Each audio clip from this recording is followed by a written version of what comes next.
Community Covenant. Before we begin the formal proceedings, those of us who are on council will be aware that this afternoon is Alderman David James's funeral. David was a veteran of the RAF and had a distinguished career here in the council, as fulfilling many roles in his years.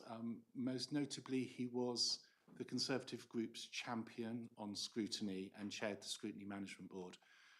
And I would like to begin today's meeting with a minute's silence in commemoration and remembrance of David, his life and his service. Thank you.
Thank you.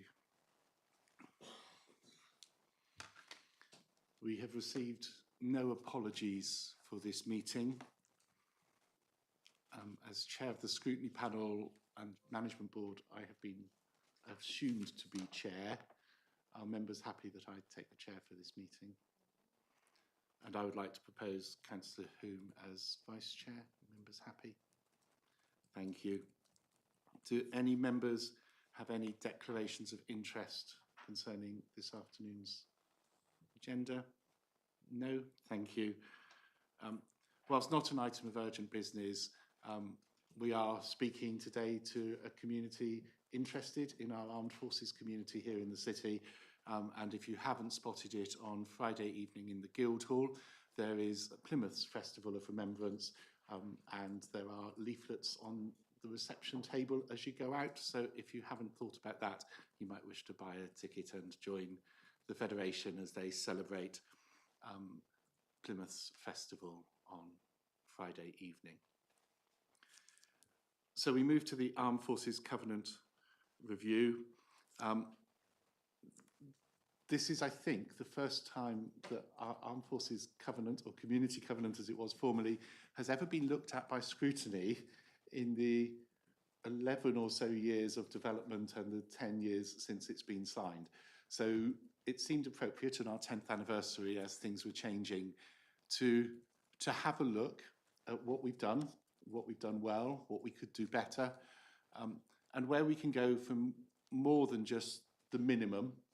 And we are doing the minimum that anyone should be expected, so we're already doing better than a number of councils, but how we can become exceptional in our delivery of the Armed Forces Community Covenant, and learning lessons is an important part of that. So this gives us as councillors an opportunity to engage with the executive.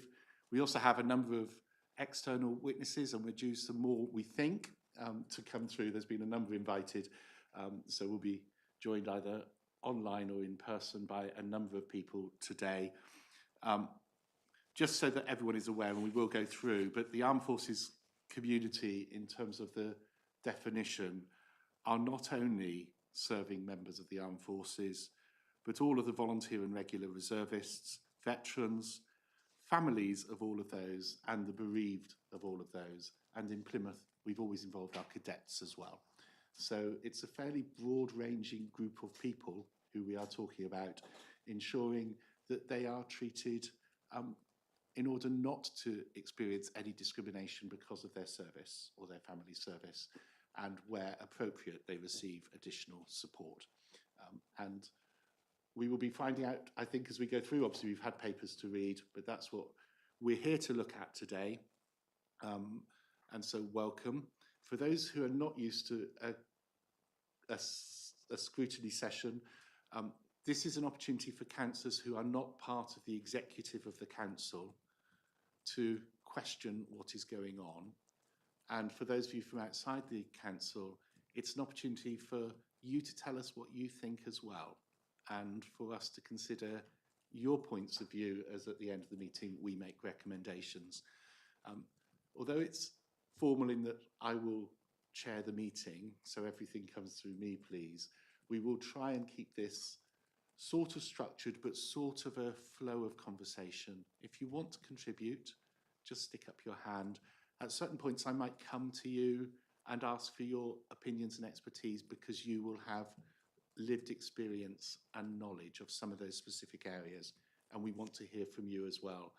If you're online, you'll need to use your hands up function for us to be able to spot you, but we do have at least some of the screens in the rooms working, so we can see those hands as they go up.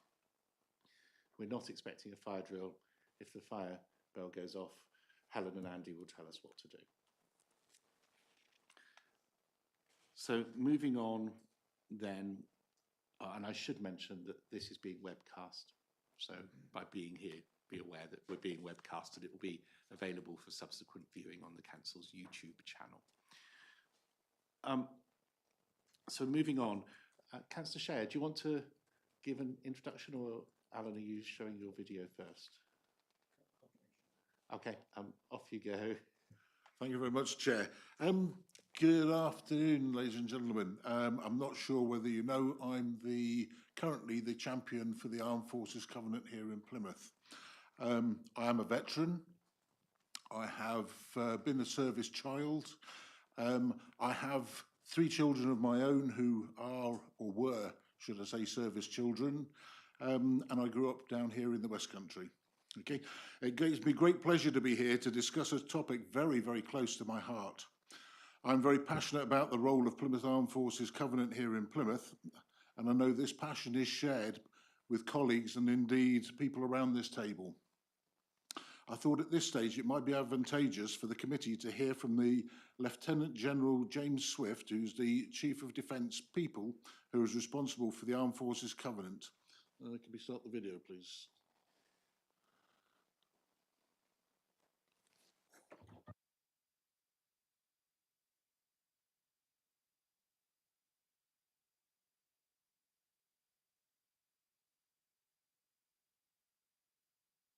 Hello, I'm Lieutenant General James Swift, and I'm Chief of Defence People for the Ministry of Defence.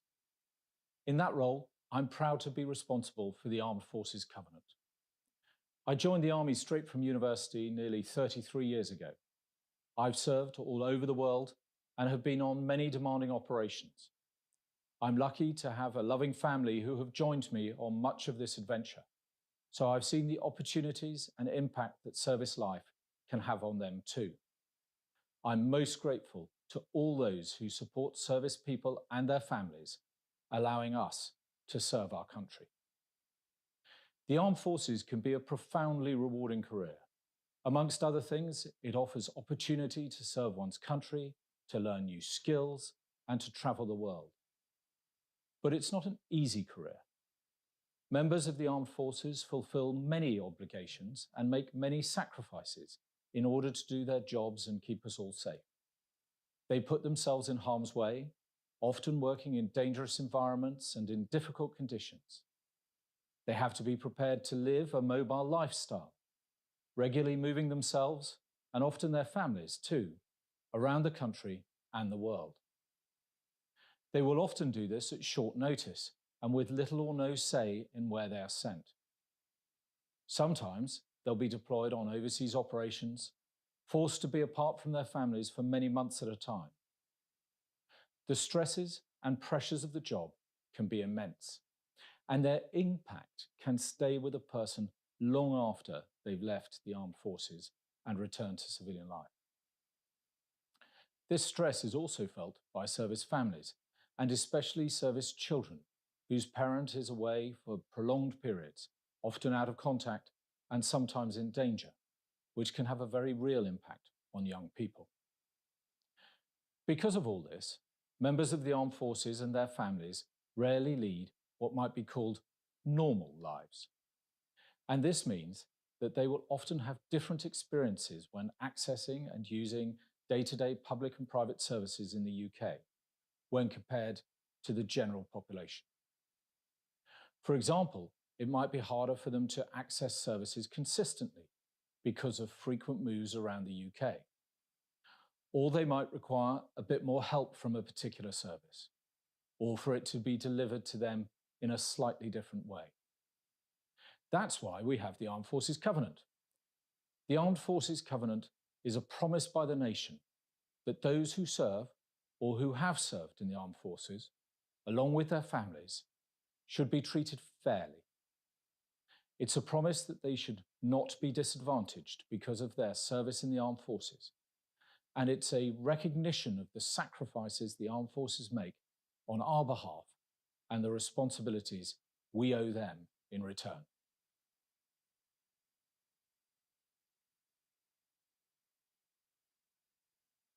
Thank you.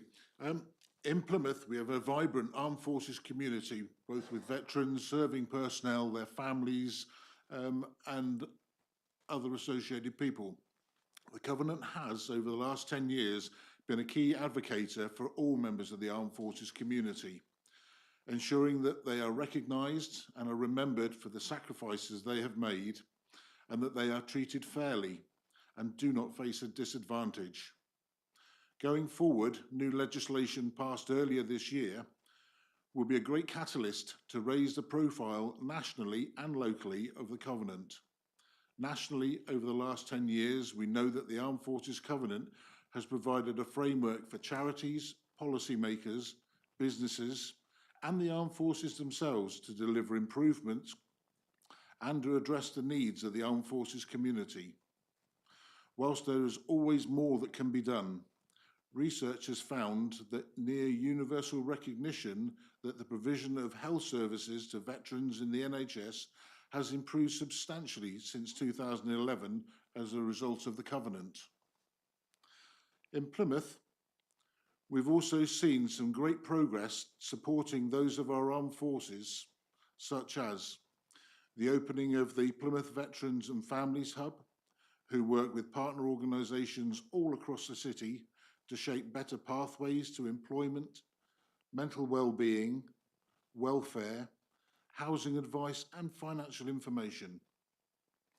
The creation of an Armed Forces Community Social Prescribing Demonstrator in Plymouth. The production of a Military Kids Club Ambassadors film. This is a training tool for schools explaining the impact of being a child in a service family, and that resounded very closely for me. In terms of housing for veterans, the Sterling Project has 25 self-contained affordable homes to rent still being built, and up to 12 of which are being self-built by former serving personnel in need of housing. We've seen Military Tuesday launched in 2021, a brilliant collaboration for which the first time brings together all the support and impartial information, advice and guidance for skills and employment in one place, with the Career Transition Partnership Team, the Regular Forces Employment Agency and Plymouth City Council engaging very positively. I visited it, visit those Tuesdays. 77 Plymouth businesses have signed up their commitment to the Armed Forces Covenant. A new e-learning package has been introduced. We've increased the partnership membership. A new website has been developed to focus on the social media for better communications. We've seen the Department of Work and Pensions offering a designated Armed Forces champion in Plymouth. And finally, the promotion of the RBL Schools Programme for Remembrance. Plymouth's challenges over the next few years are in line with the Armed Forces Covenant Partnership priorities for 2022 to 2024, where we want to focus on removing disadvantage from the armed forces community, raising awareness through our engagement, celebration and commemoration, increase business community engagement with our Armed Forces Covenant, improving healthcare provision for the Armed Forces community, that's all the community, supporting service children's education across the Armed Forces community, help tackle housing issues faced by the Armed Forces community, and better connecting the Armed Forces community with new opportunities for skills, training, education, careers and jobs. I'd be delighted to answer any further questions. Thank you, Councillor Share. This is a broad area, and there's quite a lot you've said to us. We've also received packs which are available online, which contain information from all the theme groups, and also information we've received following a call out during Armed Forces Week for community groups or individuals to send us evidence, and that's been circulated. We've also today circulated a submission from someone who was due to be attending today, but whose family have all got COVID. So she's got COVID and chosen not to be with us, for which we're very grateful. We have a number of things there. I think the way we will approach today is we will start by looking at each of the three statutory areas, asking for any comments and questions around each of those, and then pick up on the other things that Plymouth does in terms of where people think we have done well, and any feedback, and also where we might not be doing as well as we could, or where people think we might have things to offer, so that we can begin to, at the end of the afternoon, pull some of those together into some logical format, rather than an all over the place. So the statutory areas that we all have to do now, under our duty, are healthcare, education and housing. And from picking through the things that we also do as a city, we've got stuff around employment and training, cadets, Armed Forces Day, and business engagement, as well as the work we do within the council as good employers. So there's quite a lot of stuff for us to get our teeth into, and I'm sure both councillors and people from outside might have questions or comment on any of those. So if we begin with healthcare, does anyone have any comments they wish to feed in early on the way we support healthcare within the Community Covenant? I see we've got Gary online who might wish to say something about that. And similarly, I think Becky might want to bring in something from the Veterans Hub. Those in the room might want to say something as well. So any thoughts on healthcare and our Covenant Armed Forces community?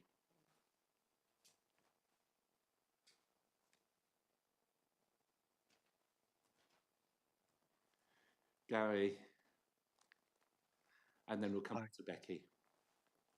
Hi, Councillor Pemberley, and apologies for being late. I've literally just arrived in the room, so I didn't get to see any of the other previous context, but I'm very happy to try and just give you a little comment about healthcare. In fact, a comment you could equally apply across in terms of social care, in terms of some of the things that we try to make sure happen. And I think from my point of view, that one of the big areas for us is always about the understanding of the very specific issues that there are for either for current people serving or ex-veterans and their families, to make sure that all of those issues are taken into consideration during, from a social care perspective, an assessment, or from a healthcare perspective, to kind of help us make sure we understand the need and therefore some of the potential offers of help that are needed. Thanks. Did everyone hear that? I know it went a bit quiet. Yeah. Becky, any thoughts on health? Yeah, I just wanted to add, obviously we've got funding from the NHS to do the social prescribing, Armed Forces Community Social Prescribing Link working work. And part of that is going into GP practices across Plymouth to get them signed up to the Armed Forces GP friendly practices. And that's something which I lead on. And so far that's going really, really well, with a lot of GP surgeries wanting to get signed up to recognise that they are veteran friendly practices. But that is kind of a big ask. We've got a lot of GP surgeries, and actually it's speaking to the right people within the GP surgeries and letting them know around kind of what support is available. So I do think that's probably a bigger project than what we expect. But I just wanted to kind of raise that that is happening and it is going well. An issue which we pick up a lot, and it's something brought up at the last Armed Forces Covenant meeting, is around dental surgeries and accessing that service, which I know is a massive issue for everyone, but particularly around the armed forces accessing services, especially if service personnel have relocated into areas.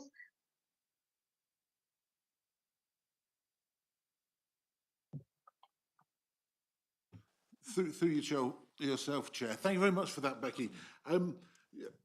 We as a Covenant here on a, I'm just trying to think how long ago it was, but I understand that there is difficulty in identifying across Plymouth which GP practices are veteran friendly and who aren't.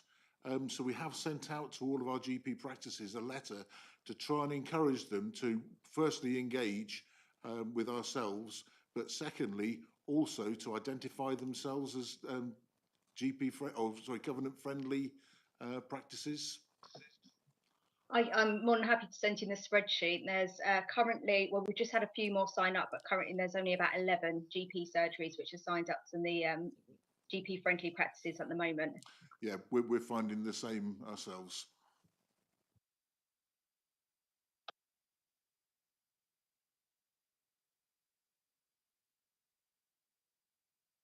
Those two lists coordinated, so the in-house list and Becky's list, or have we got two separate lists here? Through you, Chair.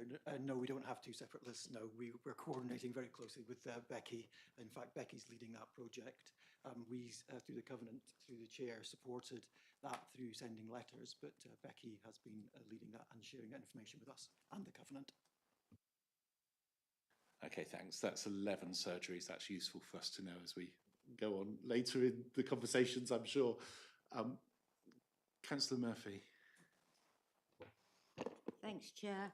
I'd just like to know what help we're giving to our young service children with mental health issues.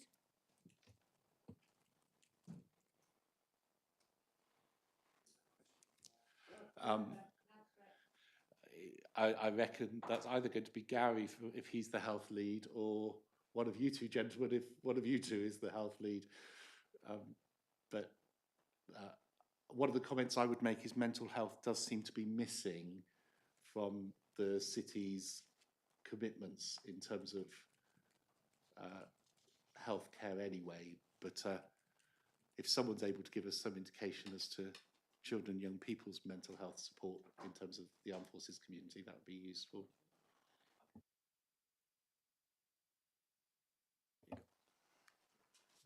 So I don't represent public health or the health service, but obviously Plymouth City Council has a role in communicating the opportunities and the services that are there that are available for our schools, the partnerships that help our schools every day. With mental health in particular, since what you might recognise as the return to school following the COVID pandemic, there's been a wealth of varying different interventions regarding emotional and mental health and well-being in our schools.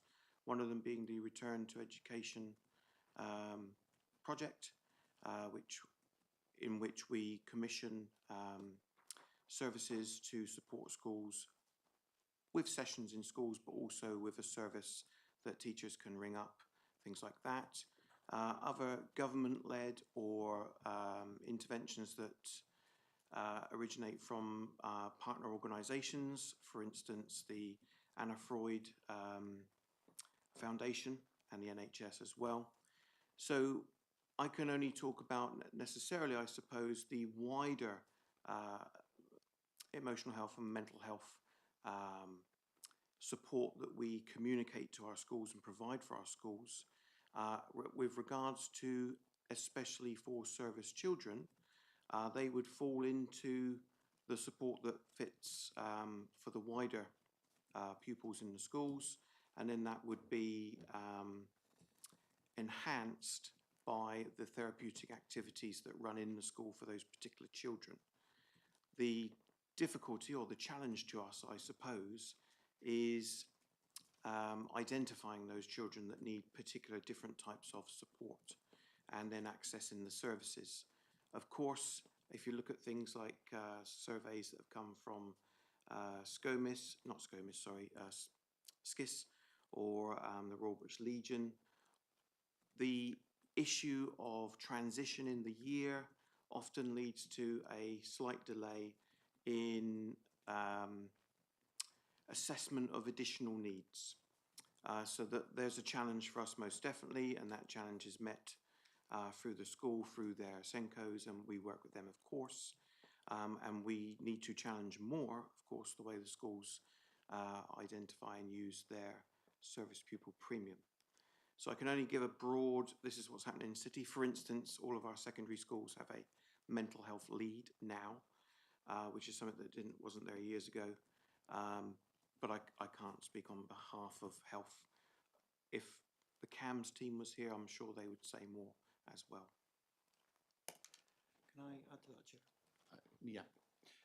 On the Armed Forces Covenant Partnership on the 28th of January 2021, we had a presentation from the NHS on children's mental health. Councillor Murphy, you may remember that because you were chair at the time. This was a presentation that I think the chair at the time had been asking for some time, actually. I think children's mental health was an issue then, and we did indeed receive a presentation from the NHS and from the City Council, the Children's Commissioning team, which set out a plan of action about how we were going to deal with children's mental health. So that was back in January. We're keeping an eye on that. We're looking at making sure we incorporate children's mental health as a priority going forwards. So it's certainly not off the table. It's something that we want to ensure that we continue reviewing. But as I say, in January 2021, we did get a plan of their activities and what they were planning to do. Have you got a follow-up there, Councillor Murphy? Yeah, thank you, Chair. we've had a plan put in since January 21, or you're going to be following a plan. Can you tell me how we've progressed with that plan then?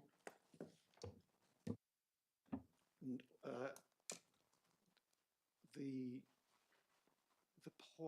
plan that we have, and we can talk about that, I'm sure we'll be talking about later on, is the set of priorities and the action plan that we intend to do over the next few years. That will incorporate children's mental health. What the presentation in January 21 said was this was the approach that they were taking at the time, and that was their action plan going forwards. So they had a plan of activity, and they shared that with us as a partnership about how they're approaching children's mental health. And what we will do as a covenant, we will make sure that we monitor that, and if need be, we'll ask them back again and ask them how that's progressing. Okay, so I'm now going to ask you very explicitly, as a team at that end of the table, we have the new community covenant on pages 8, 9, 10 and 11 of our pack. The children's section is 3.7 and the health section is 6. Please can you point out to us in there where it says anything about mental health support for children and young people? And this is your covenant. This is the covenant that was signed a couple of months ago. Yeah, so if I can answer that, Chair. The covenant which was signed, which you have in your pack, this is the covenant which is signed by Plymouth City Council as an individual organisation. You'll recall in the previous ones have been signed as a city covenant. The direction of travel was one of getting individual organisations to sign that up themselves. So we have done that as Plymouth City Council. And we have said that as a direct organisation, these are the things that we will prioritise to support our armed forces community, and that with the resources that we have as a council. Sorry, Mr. Knott. I asked, please could you tell us where it explicitly talks about mental health support for children and young people of armed forces families? Because presumably that would be incorporated within commissioning of mental health services within the city.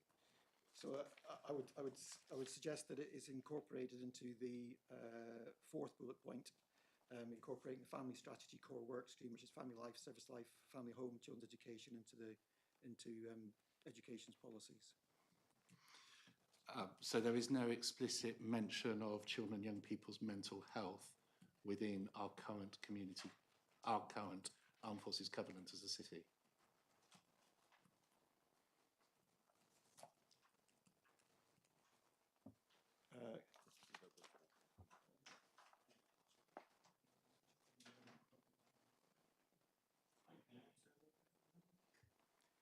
Can I add to that one as well? So I wasn't involved in drawing up the covenant, of course, but if we go down the bullet points of 3.7 there, one of the things we've got there is changing perceptions. And through the work of the Children and Young People's Theme Group, we then obviously look at those priorities and then transform them into something that's usable and meaningful for our particular subset. As you know, there's 4 different theme groups within the covenant. So if I take that one there of change of perceptions and I extrapolate that out to what the children are saying, sometimes if we look to that video, for instance, that was produced, which is fantastic, one of the things that the children say is when they come to a new school or in year change to a school, the school don't necessarily know what their situation is and what challenges they face. So we can take that challenge and perceptions one there, and if I drill that down into another document that you've got in the pack there, where it teases out the different 4 strands, I then pull that down and see how we can interpret that for schools themselves. So for instance, an example of that might be, we have that video, it was a fantastic video, but now I want to turn that video into a pledge, something like the 10 wishes that we have with social care and safeguarding. And we can extrapolate lots of information from that, putting it with the surveys that we also have wider across the country. So I can't comment on the wording of the covenant per se, but I do interpret it for my theme group, as I'm sure the others do as well. Okay, so what we've got is a lot of words, but at the moment no one able to say that at a high level readable bit, either in the covenant or on page 23, which is the breakdown of what people are going to do as far as I can see. There's no specific mention. Councillor Lugger. Thank you, Chair. It's just an observation. Reading the document, not in its entirety, but in isolation, bullet point 6 does highlight mental health, but not in as much as it's specific to children. But it does say we will seek to strengthen our military covenant with the armed forces by looking at our veterans' ongoing needs, especially around medical support and mental health provision. We will want Plymouth to be recognised as a centre of excellence for veteran support. So I guess that, as a catch-all, covers it. Well, I would hasten to say that I don't think many children or young people would view themselves as veterans. We do have at least one service mum in the room. Would you like to just say a bit from your perspective as a mum as to whether you think this might actually just talk about what you think? Don't worry. My son Lewis, he's 14. He was part of the military kids club, and I don't know what to say. Go on, Pauline. You. So, Claire is a mum to one of our MKC Hero ambassadors, and I've had many conversations with Claire, with Lewis, with Dad, and not just this family, but other families who feel that this local authority have let our children down. There has been no contact. There has been no contact. You can sit there and say that there is. There's been no contact. Has there been any contact? No contact with this ambassador, with Lewis. I know there hasn't. And if it wasn't for the RBL that have taken him under their wing, poor old Lewis now would be left out on a limb. So for families like Claire, they want to know what you are doing for our MKC heroes. We'll come on to education as a separate theme. Councillor Share. Chair, through yourself, if I could answer that question, please. I actually happen to live about 80 metres from you, and I know Father well. We've spoken quite regularly. I haven't had the chance to speak to Lewis because I don't see Lewis, but we live very, very close. Okay, the door is always open. It always has been open. Okay, I cannot cover everything. However, within the Armed Forces Covenant, that we actually signed, is incorporate the family strategy, the core work streams, the family life. Okay, we are interested. We are very, very interested. The fact that we haven't actually engaged with the MKC Kids Choir side of life, okay, is I only have capacity for so much. We only have capacity for so much. And during the COVID period of times, as we know, we had very, very little contact, okay? But we are open. We do have our meetings on a very regular basis, okay? And we're always open for people to come and talk to us. I think if I remember rightly, the invitation's there and wide across the city, isn't it? So we've not abandoned you in any way, shape or form. And as your local councillor within your ward, you know that I'm always available to talk to. Thank you.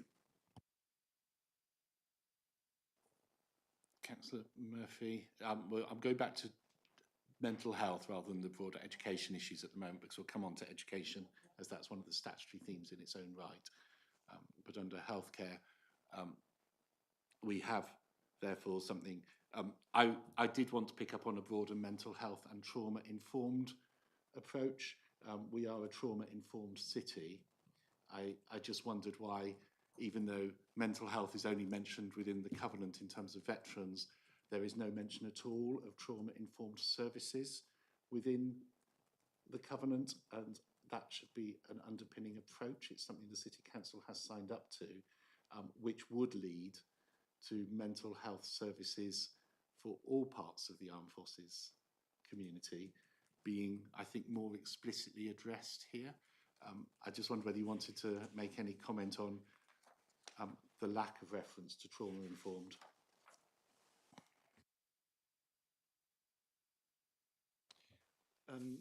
Yes, thank you, Chair. I think your challenge is certainly accepted, and I think the City Council have a very broad area to cover, and it might be difficult to incorporate everything. And the bullet point, which I did reference to you under 3.7, the fourth bullet point, was about incorporating the family strategy. The family strategy in itself is quite detailed as well and covers a lot of these things: trauma, children's mental health, family life, etc. Again, whilst I accept your challenge, I think it would be difficult to put into a covenant every single item. It was felt under that bullet point by reference to the family strategy, which is a government strategy which we are going to interpretate and try and deliver on. That it would be inclusive to those, but certainly accept the challenge. Thank you. So for those who've just come into the room, and welcome, we're approaching this looking at thematically, initially the legislative themes that should be in an Armed Forces Covenant, and then moving on to the local themes we've added. The first we're looking at is healthcare, which is covered by Section 6 of our local covenant work. Does anyone else wish to say anything generically on healthcare?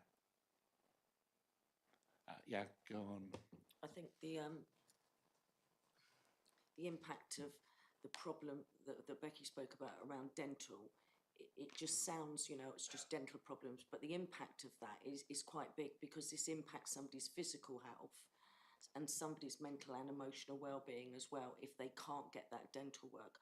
I mean, I manage supported housing projects for veterans, and this is an ongoing problem we have also with GPs. So I'll be glad to receive the list, but obviously we have to get GPs within the area that we're in. But dental is a massive problem, and I really do think it needs to be looked at, because it's not just, it impacts so many areas: confidence, looking for work, employment, stuff like that. If somebody's not feeling confident around their dental, then all of those things, they're not motivated to you know, to go and find employment and stuff like that. And I've seen it because I've been doing this 10, 12 years, you know. The impact of dental is more than we just, you know, oh, it's just a dental. No, it's more than that, you know. And the issues with getting dental are absolutely massive. All people are doing is ripping people's teeth out, you know, and that's what I have to say to my guys, you know. So something does need to be looked at there.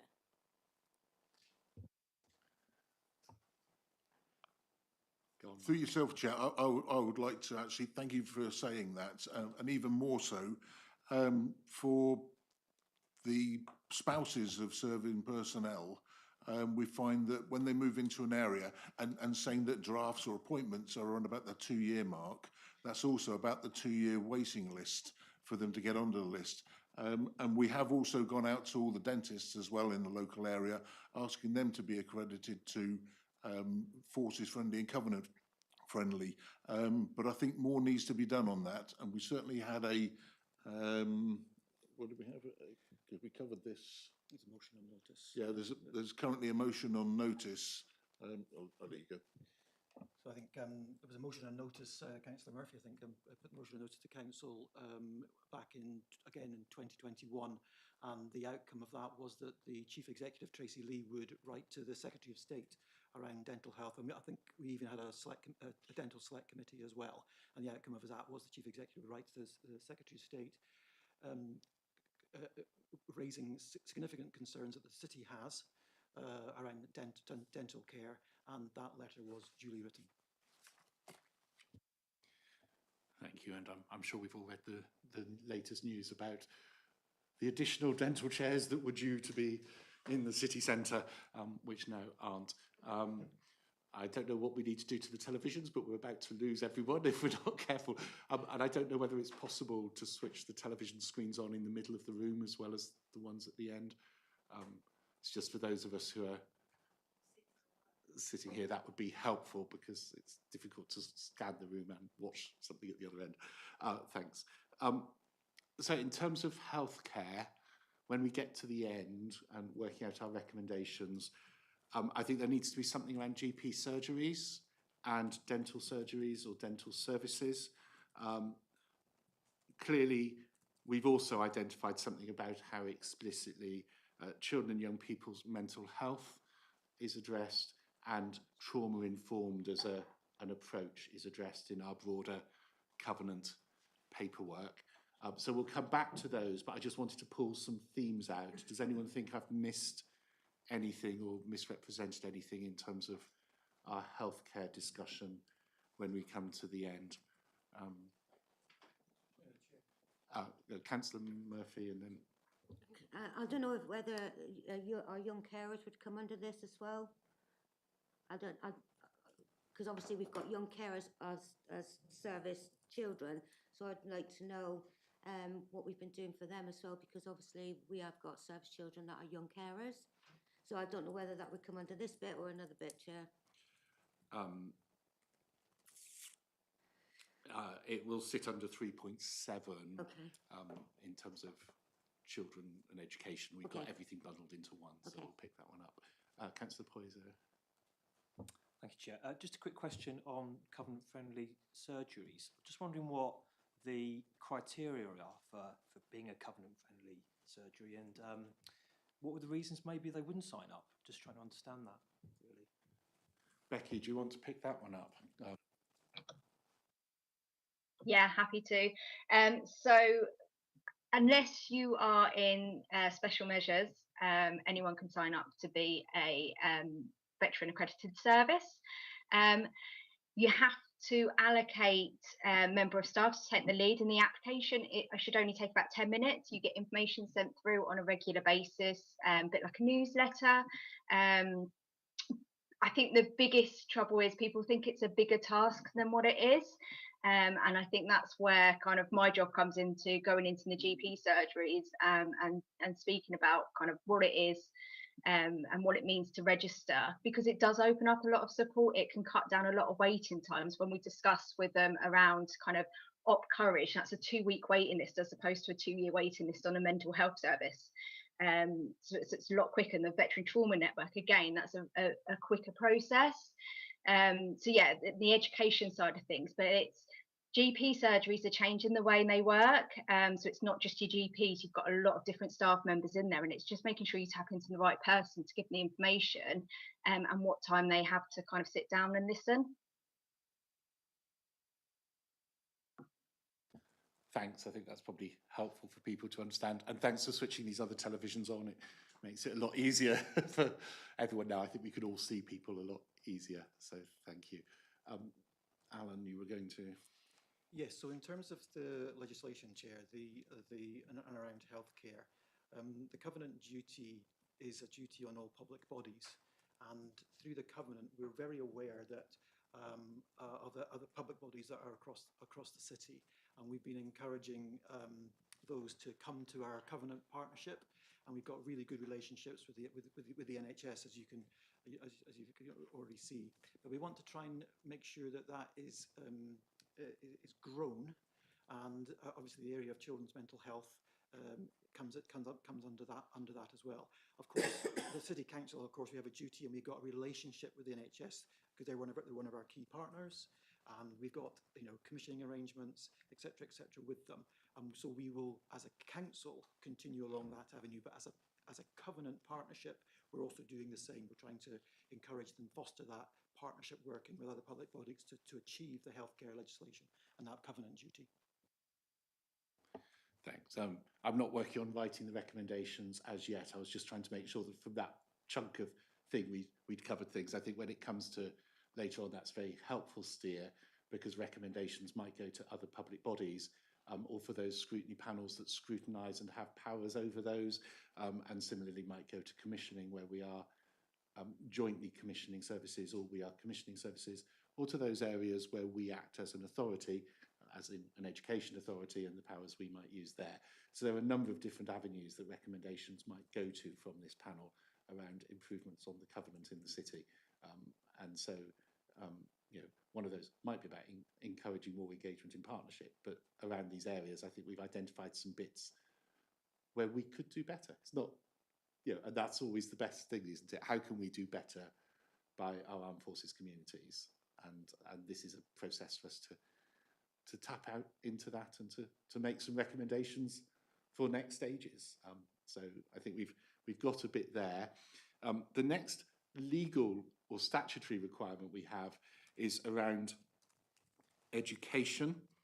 And on page 10 of our pack, 3.7 is the section which covers education. It also covers children and family support. So it's broader than the statutory bit, but 3.7 is the education bit.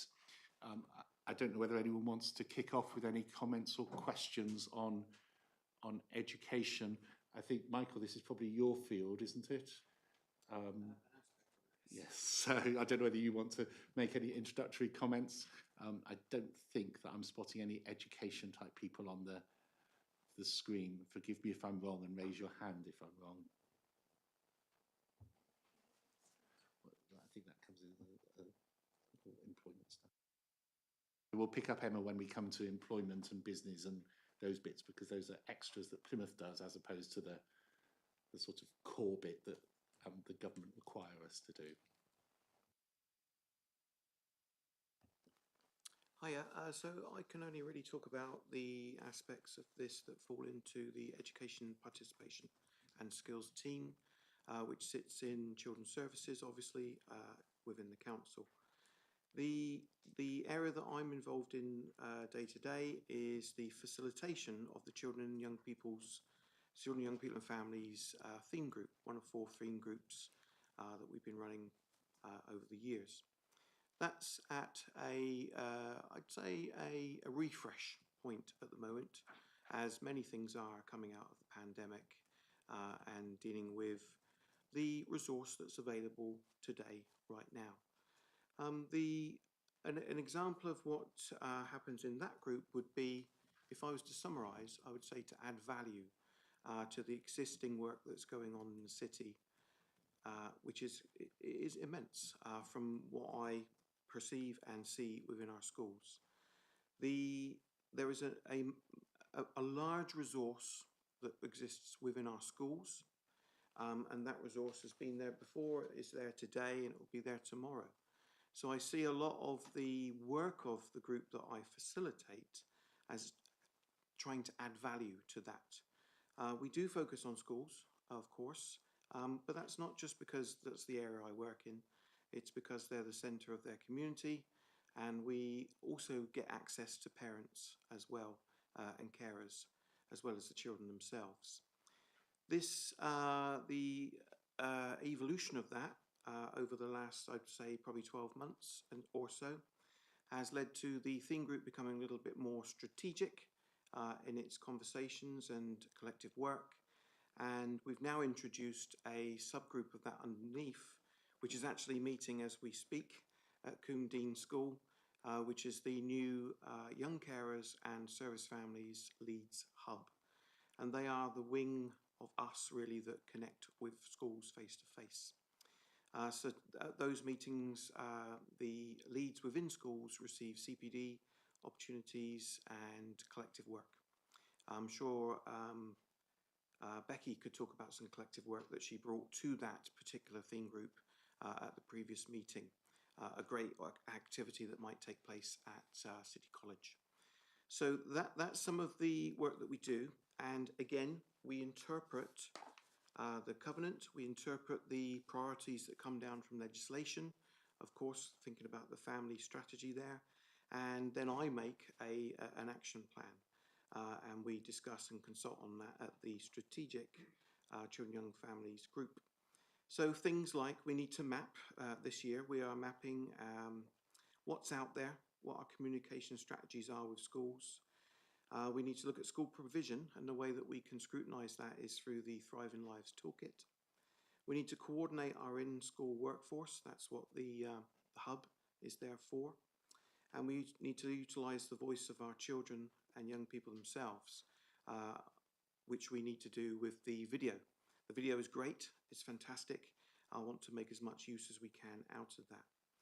And then the other thing is to support the provision set against the priorities of that family strategy, and that does cover, within wider education, admissions, transport, attendance, additional needs, education, attainment, curriculum, student wellbeing, and use of pupil premium, or I should say rather service pupil premium.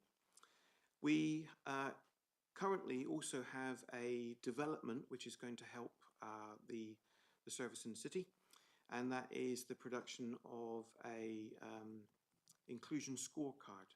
And it's a way that Plymouth City Council will be able to look at the range of schools and apportion help in different areas. It's a way of identifying what support is needed. From that particular process, I'm happy to report we now know how many service children family there are in the city, what percentage that is, what percentage it is in each school, and that's a step forward. We weren't there before. We were depending on kind of more national data. What that also tells us is the amount of money that comes into the city for service pupil premium, which from my records is about £672,000 a year. So scrutiny of how that funding, which is considerable, is apportioned in our schools, and some guidance to help that is going to be a big priority of mine over the next 1 to 3 years.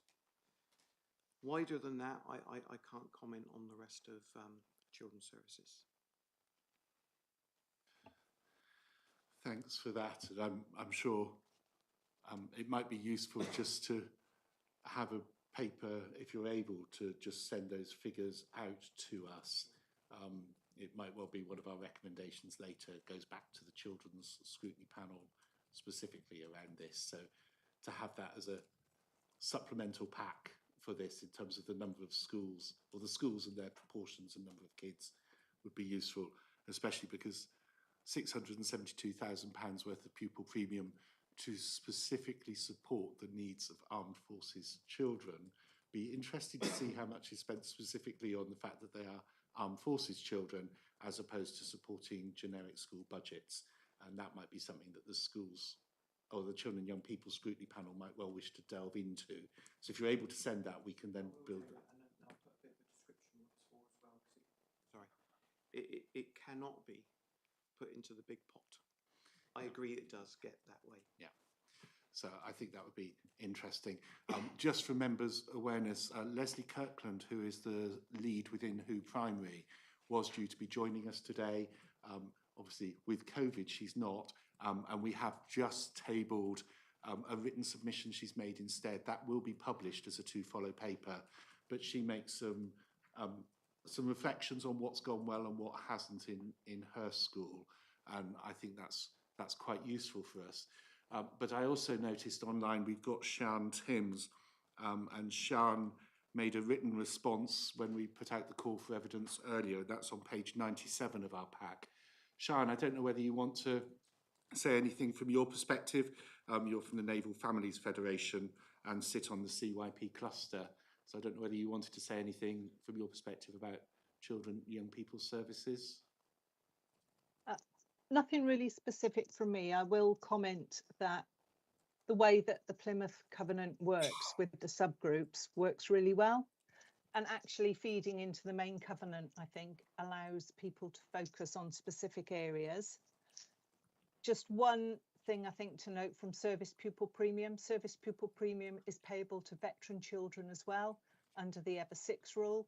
So I think if we can distinguish between that sometimes, that can be helpful because the needs may or may not be different. And the government does publish on its website useful ways to spend pupil premium. And interestingly, I think at least 2 are in the Southwest, where there are suggestions on how I can put a link actually into the chat if that's helpful. That would be useful because I think then Helen can grab that link and include it in the report from this meeting.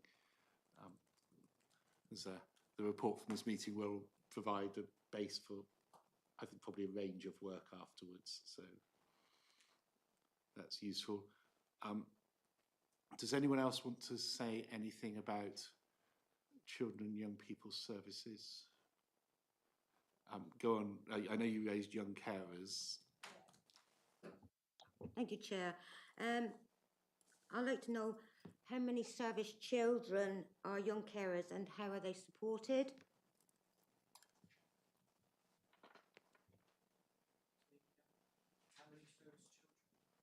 Sorry, excuse me. How many service children are young carers and how are they supported? So we're talking there about 2 different subsets of data. Within Plymouth, our young carers are numbered at around 800 to 900. However, we know that is vastly underreported. For service family children, there are 2,169 in the city from years R to years 11. 9 are in alternative complementary education, 27 in special schools, 1,229 in primary, and 904 in secondaries. Now, what you brought up there is a higher percentage of people that are service family children that then go on to become young carers as well. And that's important to note because it's an extra vulnerability or challenge, of course, but also it's another way of accessing support because there are statutory assessments that need to take place when a child is identified as a young carer. This is a really big thing that I've had in the back of my mind for a while, and part of the reason why today at Coombe Dean at this moment we have the young carers and Service Families Leeds Hub. They're quite often the same people in the school that support both cohorts, but you've touched on something there really important there. There's a higher proportion of young carers in that subset of service family children. Thank you. If it's possible for you to send those figures to Helen, because I don't think she managed to type them all as you went through them, but that would mean that she can include those in the report. And I think, Councillor Murphy, you've touched on something there that is a double disadvantage for some of our children and young people, that maybe we can also look in terms of some recommendations going forward for how that particular very small cohort of doubly disadvantaged children and young people might be supported. And I'm not saying we're going to solve that now, but if you are a young carer, that's difficult. And if you're being a service kid, that's difficult. If you're trying to do both, then that is an area of disadvantage that if we don't resolve, could mean that actually that child grows up to be someone who continually needs additional support or is disadvantaged in the workplace because of they've missed a key bits of education. So it's an important area, I think. Becky, I spotted your hand go up. I don't know whether you want to feed into this discussion or whether it's a historic hand. No, it's slightly different, but still on the education side of things. The school admission code changed in 2021, and it no longer includes service children under the fair access policy. So they're no longer seen as a disadvantaged group according to that paper, so that they don't meet the criteria under the fair access protocol. So it kind of contradicts itself on the government's commitment to remove disadvantaged from service children. However, as far as I'm aware, the school's admission policy in Plymouth doesn't put service children as a priority. I know I raised this with Alan before, and I just wanted to see what was happening about this and if we've got that changed yet. Any comments on that? Because these are once again areas where we might be able to put formally into recommendation something that is an issue. Thank you, Chair. Yes, yes, that's right. Becky did raise this, and it was something that we were aware of. And she's quite right. There is a contradiction in government legislation, and so we have raised that internally to the Director of Children's Services, who will be speaking to the DFE to see whether we can resolve that, or if indeed we can find a local solution. Because my research with other local authorities who have encountered this have actually input their own local solutions as a remedy. To change government policy could be quite long, so we want to try and find some sort of local solution. I know we did it with the housing priority on the housing waiting list. We went ahead of government in terms of making some amendments, then government came in line with what we were doing. So thanks for raising that, Becky. I've made a note on that. That's a very practical thing that we might be able to do something about sooner rather than later, one would hope. Councillor Shea. If I just add to that, currently the policy is probably more beneficial to service children, and although it's not been formalised yet, it's certainly getting down the path towards that. Great, so we might help boot it over a line with a recommendation. That would be appreciated. I'm sure we could do that. Any other thoughts? Obviously, we had Leslie Kirkland's submission. The other major submission we had on children and young people was the one provided by Heather Ogburn on pages 101 to 104 of our pack. For those who don't know, Heather helped us establish the first community covenant here in the city and received her OBE for the establishment of MKC Heroes and the whole work of ambassadors. So that's the other piece of evidence people might want to be browsing about while I hand over to Councillor Murphy. Thank you, Chair. I'd just like to know what interaction our education lead has with our MKC Hero ambassadors. Yeah. I guess so, yeah. I'll start. Okay. Thank you for calling me the education lead. you've promoted me. So the MKC Heroes is a Royal British Legion activity, something which Heather Ogburn was very prominently involved in. I meet with Sarah, I believe it is, regularly to talk about how we can support each other's priorities. That's my involvement with it today. I know it's been different in the past.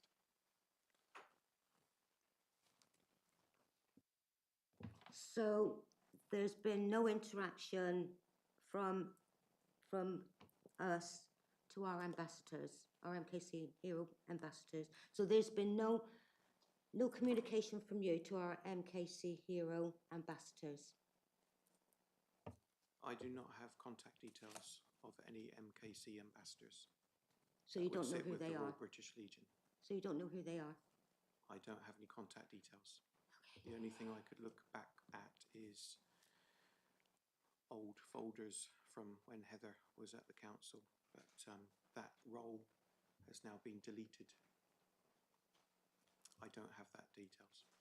Can I take this forward, Chair, with your indulgence, and just do a little bit of clarification here? Okay, I've just gone onto the British Legion website here and looked up what is MKC Heroes. The Military Kids Club Heroes Network is a unique pupil voice for the children and young people of service personnel and veterans that is supported and facilitated by the Royal British Legion. Okay, so there is no direct link to the MKC Heroes. However, I would like to point out that clearly when we have the Covenant meetings here, that the Royal British Legion do turn up and do participate quite actively in that group. To date, they've not tabled anything with us with regards to MKC Heroes.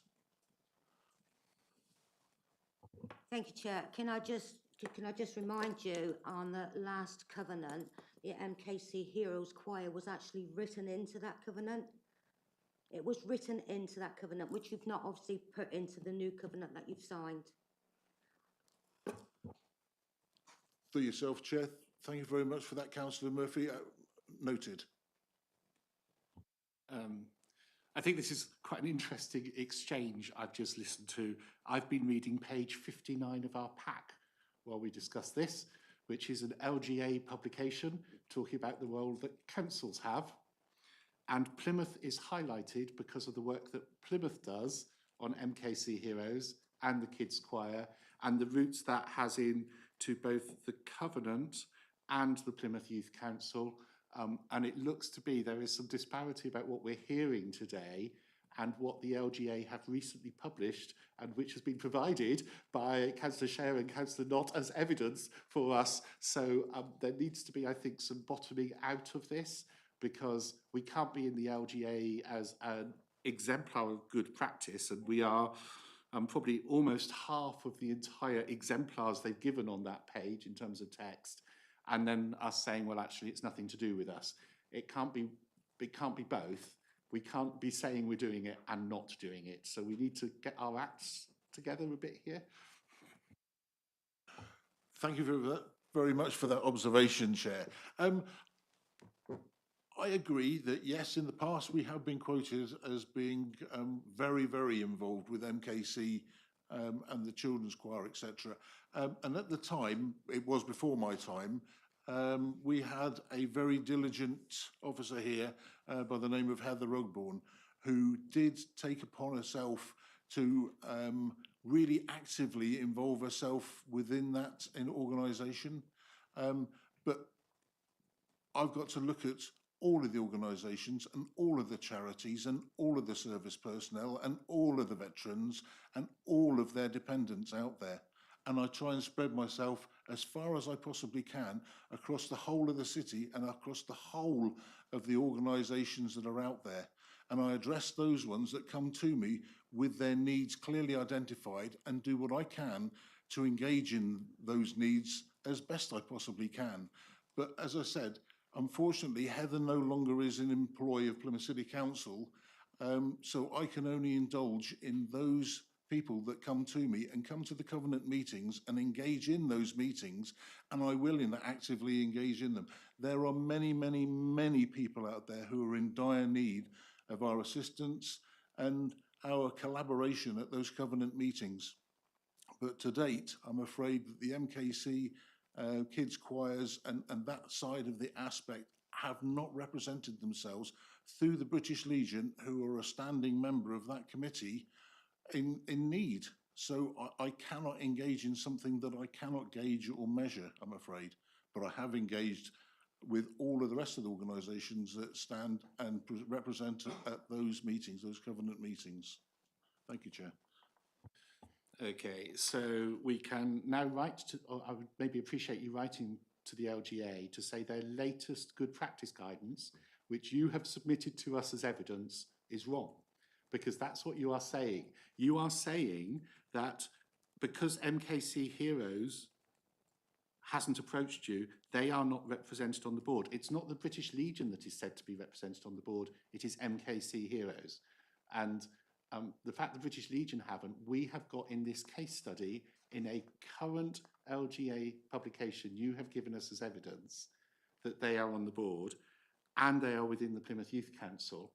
And we haven't heard anything about that. And clearly there is question about that. If the council doesn't know who they are, they can't be within the Youth Council. And actually, Leslie's letter to us today says that, in fact, they're not getting support from the Legion at all on this. And I think that is something that is of concern. If we have a lead teacher saying there is concern around support, and you're telling us something today that is different from the evidence that has been provided to us by you in an LGA good practice guide, which seems to indicate that any around the country could get in touch and say, we see you've been doing this, how do we do it? And we'd be saying, well, actually, we don't, it's the Legion. That doesn't actually feel particularly positive, Councillor Shea. Thank you once again for your observation, Chair. However, that paper was written as a snapshot in time, and that is not to say that we won't engage with them, and we would engage with them. But at the moment, we aren't engaging with them, but we are engaging with their, not necessarily parent body, but it clearly says here that they are supported and facilitated by the Royal British Legion. And I do have, at every Covenant meeting, a representative from the Royal British Legion there. I welcome them coming to us, but the paper you read was a snapshot in time, and we've moved on from there. But I'm not saying that I won't engage with them in the future. They're not excluded. Okay, and so that snapshot of us facilitating 6 meetings a year is no longer happening? No, Chair. Okay, so how does the Covenant hear directly from children and young people, given that children and young people aren't on the Children and Young People's group? MKC Heroes aren't engaged because the British Legion aren't engaged on that area, and the ambassadors aren't known. So have we got a whole part of the community, the armed forces community, who effectively don't have a voice in any of the stuff we're doing because of one organisation? That's a very serious question.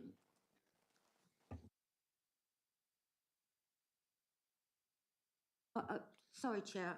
I just, if I remember, Michael did say that he had meetings with Sarah Lamerton. Now, Sarah Lamerton is the officer for the MKC Heroes, so I'm kind of a little bit confused now.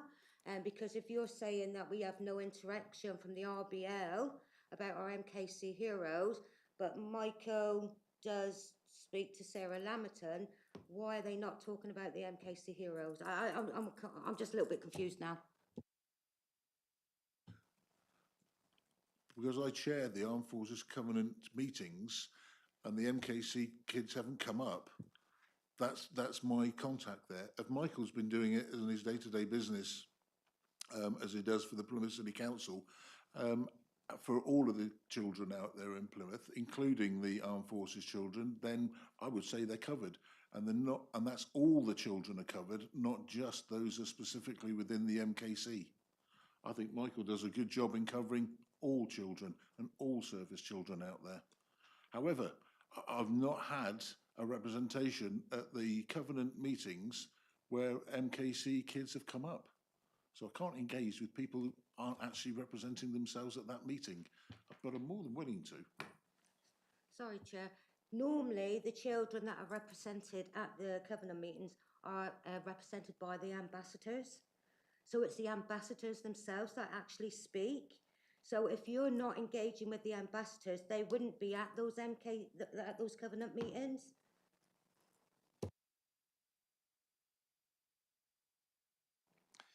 I think that would be helpful because I've just revisited the RBL response on Covenant. They do not mention, which is on, for those following, pages 105 to 109 of our packs.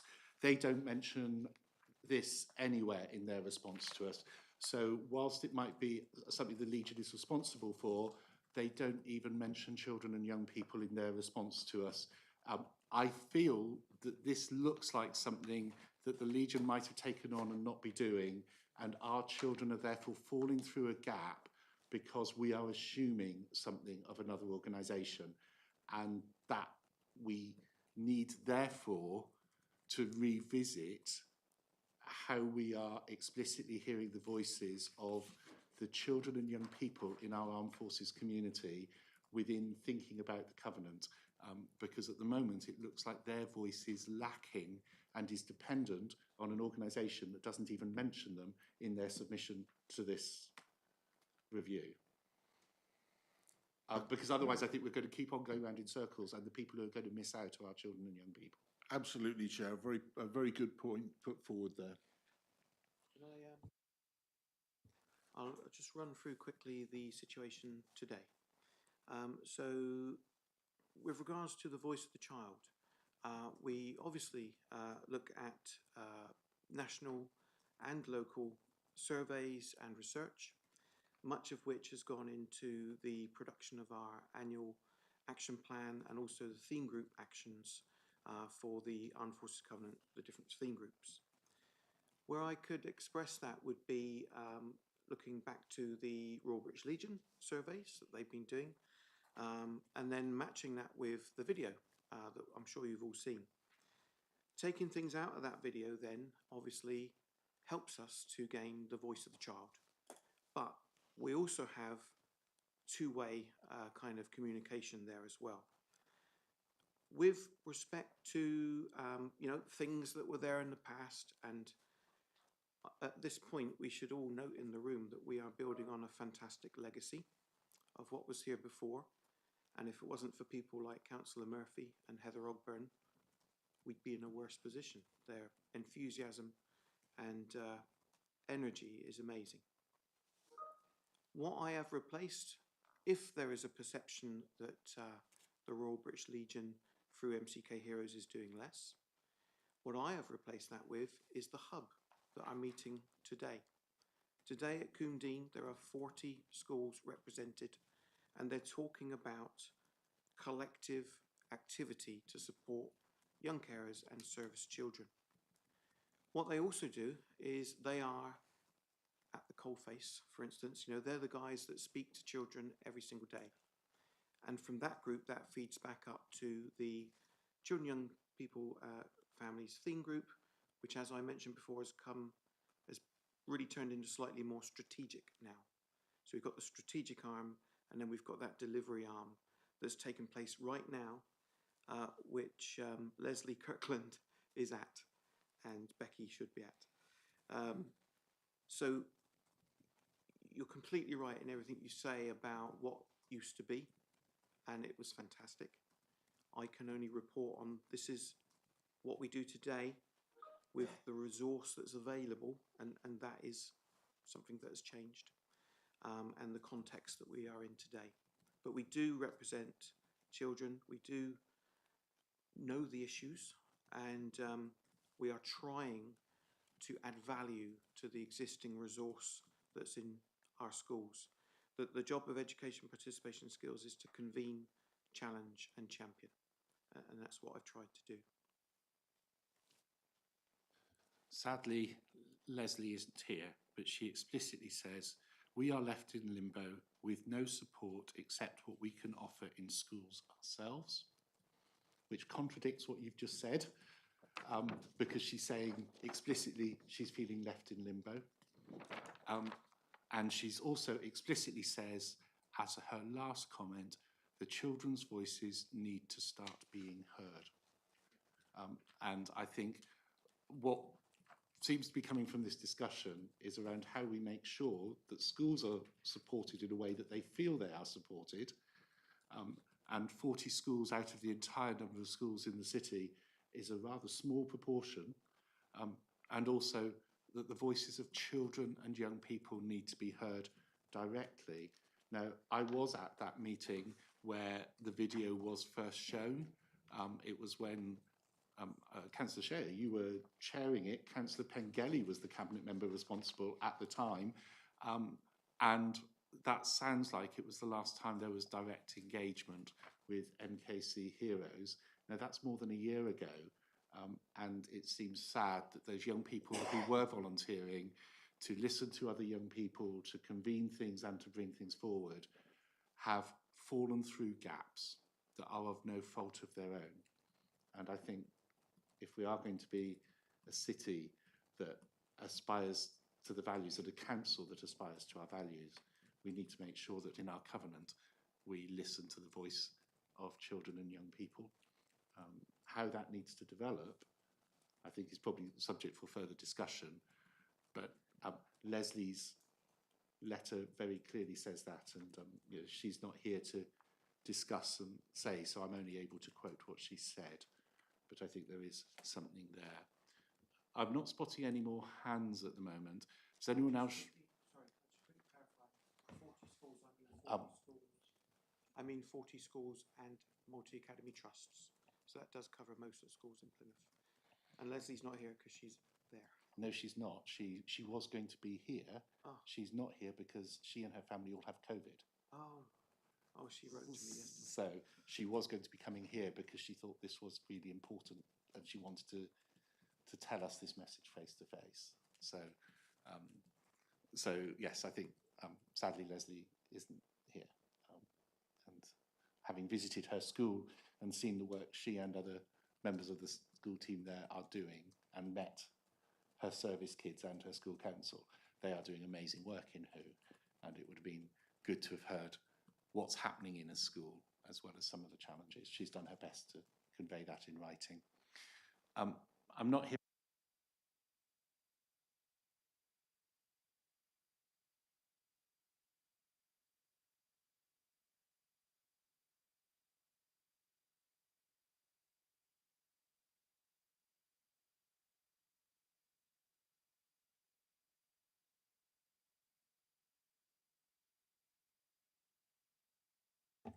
Sorry, I'll go through those again. I've not seen any other hands. The use of pupil premium is something that we pulled out in that discussion. How many service children and our young carers, so the crossover between those two cohorts of vulnerabilities. The school admissions code, specifically around service children, the voice of children and young people, and support for schools in a way that they feel supported, are things that have come out of those discussions. We'll revisit all of these later when it comes to recommendations. People feel that that is an accurate, for those members of the panel, accurate discussions. Claire, as a mum, do you feel that's an accurate reflection? Would you be happy if that was there for your kids or for your kid? Yeah, yeah. Brilliant. So the third area of national, so statutory requirement in our covenant as a council is housing. Now we have two sets of people here. Oh, sorry, Sian, your hand's just shot up. Do you want to say something before we move on to housing? No, Sian. Yeah. All I was going to say is it worth getting clarity from the Royal British Legion about where they sit with MKC Heroes? Because there seems to be a disparity, and you've got written evidence there where they've not mentioned it. I think before we go any further, if you Google MKC Heroes, they're all over the country, and the Royal British Legion is mentioned in the devolved nations as well. So I just think if we get clarity from them on what they're doing, and then we can move forward maybe. Yeah, I think that's useful as we come to things. Councillor Murphy. Thank you, Chair. I'd just like to say that I actually have got a meeting with the RBL in January. I am actually going up to London to clarify what we're actually going to be doing with the MKC Heroes from the RBL point of view. Brilliant. That's good. Could I, through yourself, Chair, could I ask, is that on a local basis or on a national basis that you're going to be asking the questions? For me, it's local, because obviously I'm concerned about our MKC Heroes within this city, but I'm sure I'll probably get some sort of update on national, because bearing in mind they're not just national, actually they're global now. Yeah. So there will be some clarification, and hopefully I'll be able to bring that back, Chair. Thank you. I think this is one of the advantages of councillors wearing multiple hats. Councillor Murphy is president of the Crown Hill Legion, so this is sort of has been tackling the Legion from the inside as well as a councillor. Yeah, I know. She's the chair of my local RBL that I'm a member of. So, quickly before we move on, then. Yeah, sorry, if I may, Chair, I think from an officer perspective of the Covenant, one of the challenges that we have in the partnership is to attract and engage our partnership to come together to work collaboratively. And I have had many discussions with different people in Royal British Legion over the years and very recently to try and work out the best solution. And if I could just sort of reference the RBL report in your report, bullet point 3.4, where the RBL say that the Covenant has a strong focus on collaboration, but it could do well to remind members that it's a partnership and not all activities necessarily responsibility of the council. I thought that was important when I saw that. But again, I see that as kind of my role. I want to try and bring all the different people around the city together and talk to one another, and I think the partnership's very good at that. And if we end up writing to the Legion, we can maybe point out that they are, in theory, responsible for MKC Heroes, which is they aren't here today, and it is something that has raised a lot of concern amongst a lot of people. And that has meant that children and young people's voices. So maybe when we come to recommendations, we can point some of these things out to some of our partners as well as to the council. This is about us learning as a whole, and it's difficult sometimes just to pinpoint the council, especially when it comes to things like children and young people's services. But yeah, we'll come to framing recommendations at the end. If we move on to the next statutory bit, if that's all right, which is housing, and it's great today that we've got two different sets of housing experts in the room.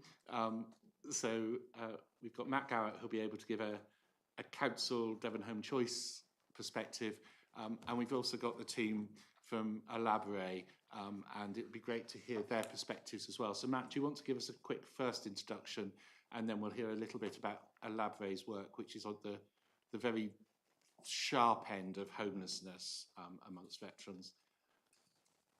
Yeah, thanks, Chair. Hello, everybody. Sorry I can't be with you in the room. There is a written briefing from me in the pack, and that just sets out some of the stuff we've done with Devon Home Choice to level the playing field somewhat for armed forces personnel and ex-personnel around additional priority within the housing register. There's also some other stuff laid out in there around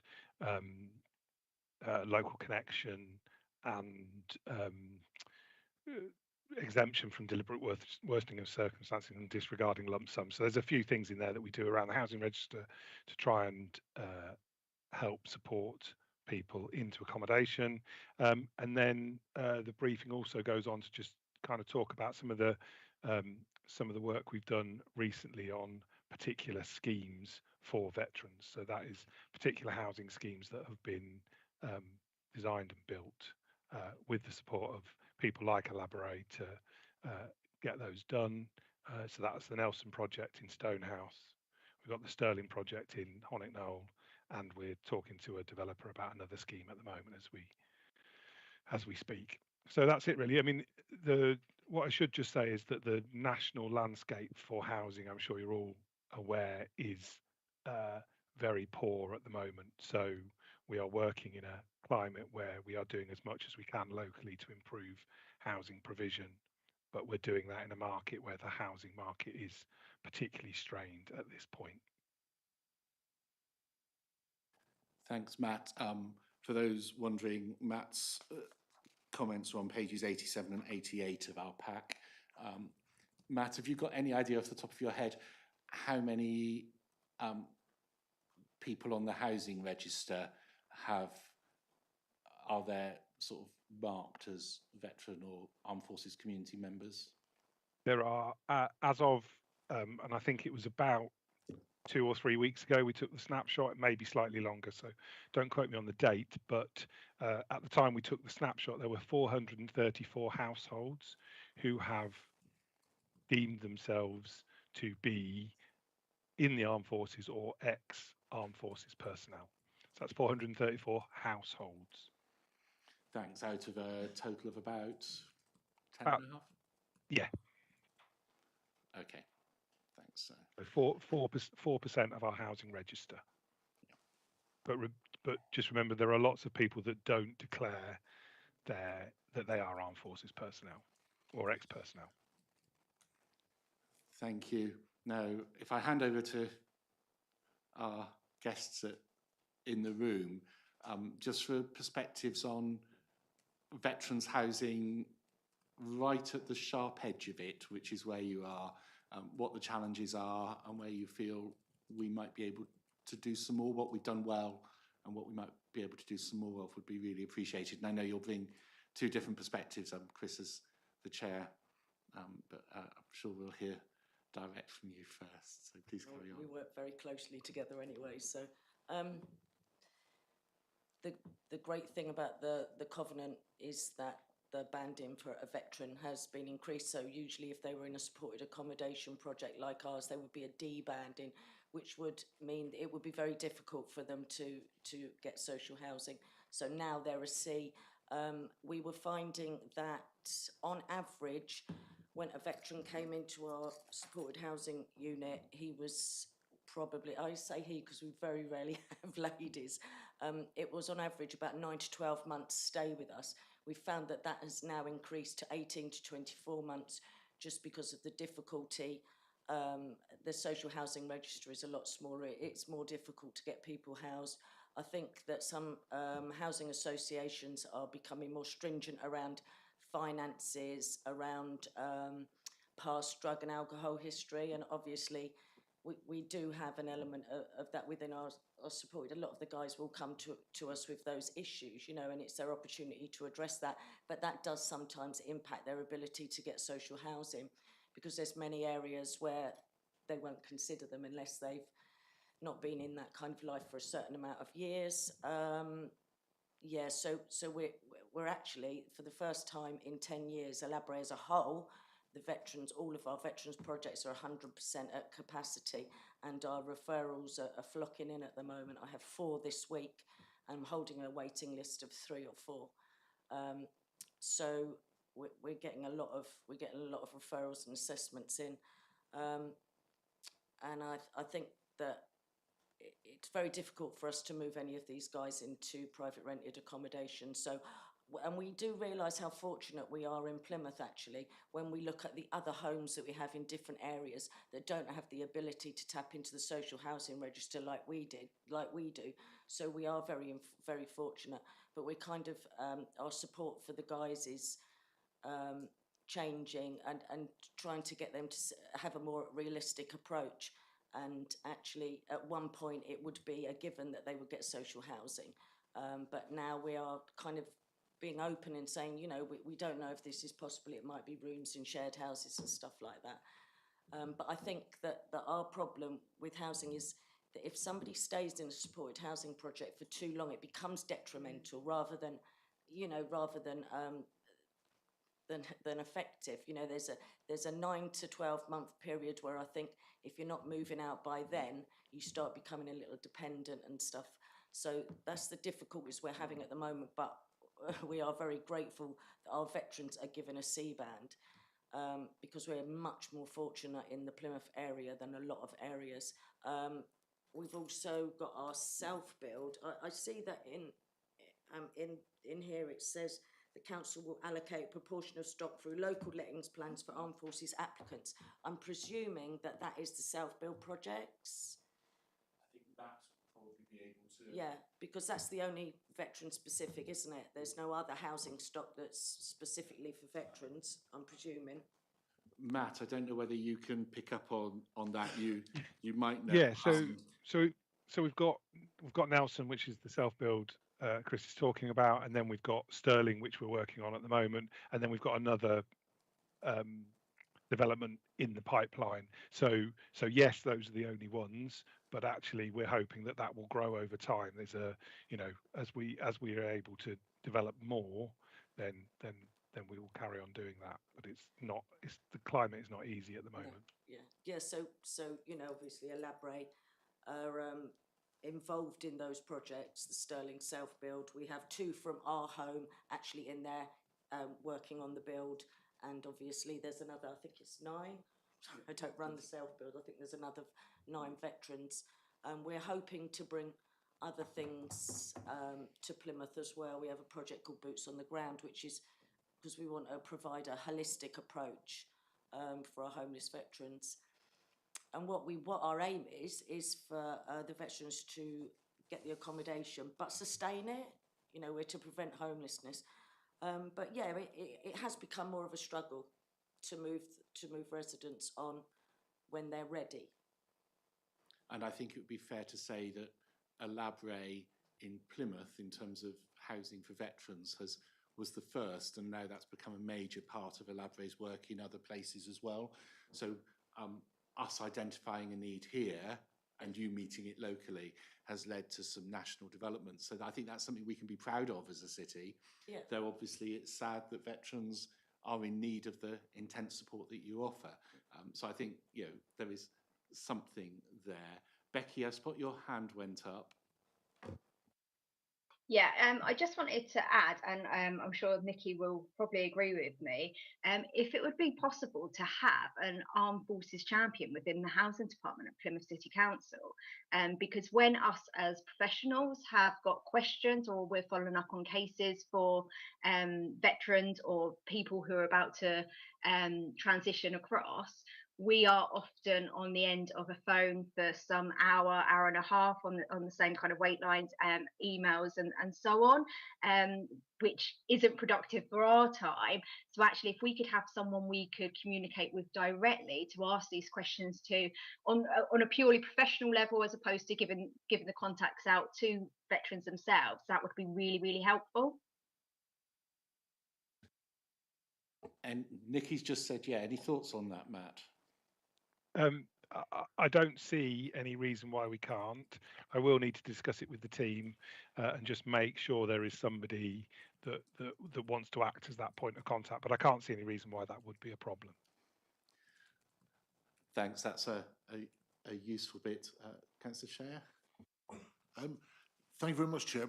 We've got 3 areas that we're discussing here. I'm just wondering whether that champion within housing could be replicated in the other areas as a first point of contact, certainly for veterans. Or for the organisations that are supporting them or whatever. Yes, I think that's something, if members are happy as that as a suggestion when we come to recommendation, that those teams have someone in them, that could be, that might help Alan when he's doing his work as well, trying to corral people. Okay, thank you for that little suggestion. Which will run. Matt, just as a quick question, in terms of those people in homelessness and temporary accommodation, are you able to track those people who identify as veterans in that cohort?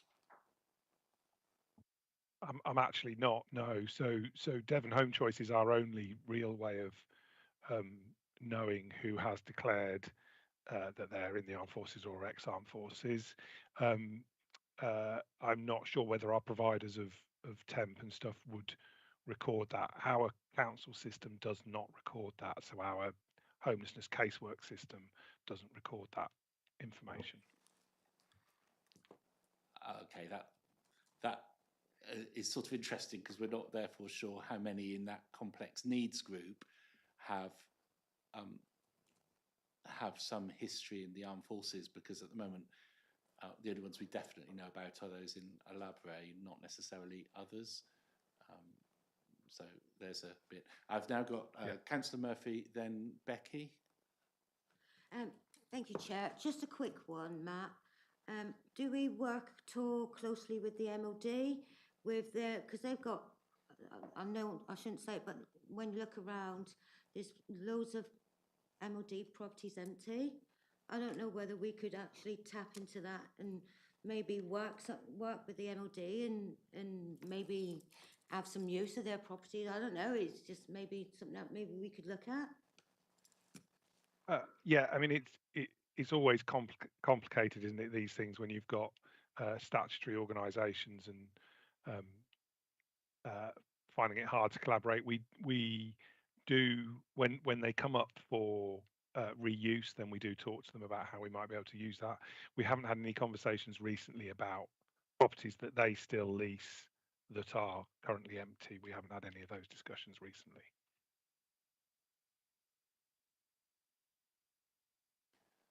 Thank you. Becky, did you want to come in? Yeah, I just wanted to touch on both those points actually. Just on the regards to the homelessness and temporary accommodation, and having done a bit of work with Shekinah recently, I don't even think we're going to get accurate figures because veterans don't necessarily present themselves as veterans through embarrassment and circumstance. So even if we have those figures, I would say they probably won't be accurate in any way. Just in relation to Pauline's point about MOD property, we are where we're getting guys transitioning out, and accommodation is an issue. We are able to apply for extensions in the houses, and we've managed to get that for about up to 12 months for some people, but it is done on a circumstantial basis. But yeah, that is something we are kind of tapping into more often than not recently. Thanks. But just generically, we don't know. We know, or we could probably guess that the number of people on the housing waiting list is more than 4% of the waiting list in terms of veterans and armed forces families, given the size of the armed forces community in the city. So we could expect a similar underestimate if we were to look at the complex needs cohort of clientele, which is homelessness and also drug alcohol addictions. But it might be useful to at least begin to get a flavour within those cohorts, because Alabre can't be the only, and we know that Alabre aren't the only, but that might be useful in future service design, especially if we're thinking trauma-informed within those and where we might need to be offering some specialist service or some additional support or bring in some additional partners to meet some of those needs. And you know, if 10% of the numbers in complex needs that were identified as veterans, then actually getting some specialist support in around their different needs or the different reasons behind their complex needs might be quite useful, or that sort of skills and expertise into the mix. So until we ask the questions, we can't begin to shape services appropriately. So I think that could be quite useful. And similarly, it might be quite useful just to talk to the MOD in case they have long-term vacant properties that could be used in other ways than just service extensions, even if it was on a few-year lease to the council to move some people out of bed and breakfast and other accommodation into temporary accommodation, or to free up some of the bits that might mean that, for example, people from a Labray could move out of intensely supported housing into a different form of temporary accommodation, which could mean that we could then begin to work with the next cohorts. So I think there is probably something there, as it might be another source of housing we haven't tapped yet. No point in not asking questions with those. So I think there's some useful bits there. Does anyone else want to raise anything else around housing? Chris? Yeah, I'll just, well, Nick is the expert on throughput, but raised some very good points. Obviously, the benefits are that in Plymouth that we've got the ability to get the social housing, which is really good. But we've only got 7 beds, so there's got to be other ways. If we're going to look for more veterans that need housing, it's not. It can't all come to Labray. So those ideas that you said about transitioning is essential. Because with the lack of housing moving on, basically Labray has got 100% because it can't shift them on, but we've got people in the waiting room to come in. So it's a different sort of challenge, and one we've got to address. I think she mentioned about the transitional pathway. Just getting them into the housing is one thing. We want to push them through that to get them into their own accommodation, but then look after them after that, which we do. And Nikki mentioned about boots on the ground and other activities that we're trying to develop in the West Country. They work in other parts of the UK. And I think I'm not sure about the mod housing situation because that's sort of a separate entity altogether, and whether there'll be very much success in that direction. But we've got to try.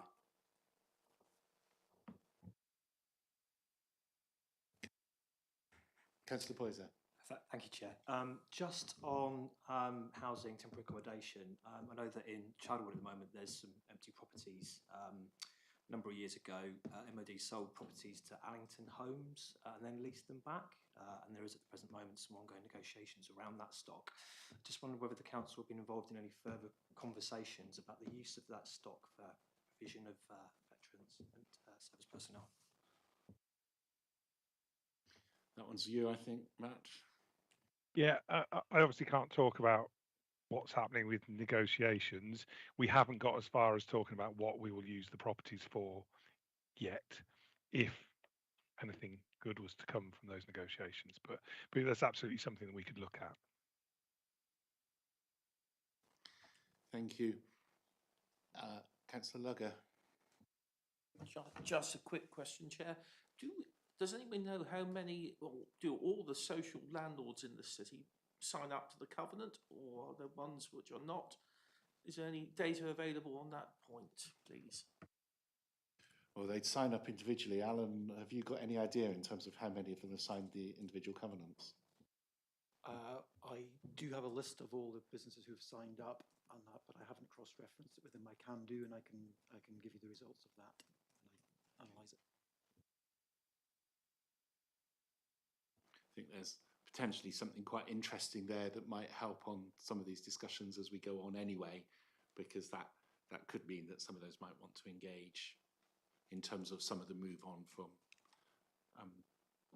a Labray, even if it's into temporary or other bits and pieces. So let's come back to that one when it happens, Alan.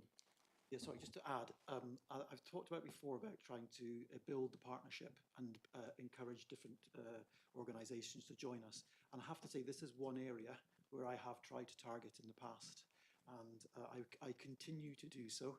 So anything that perhaps this committee or anyone else around the table can do to help that or push that would be much appreciated. Councillor Hume. Hi, Chris. It's for you.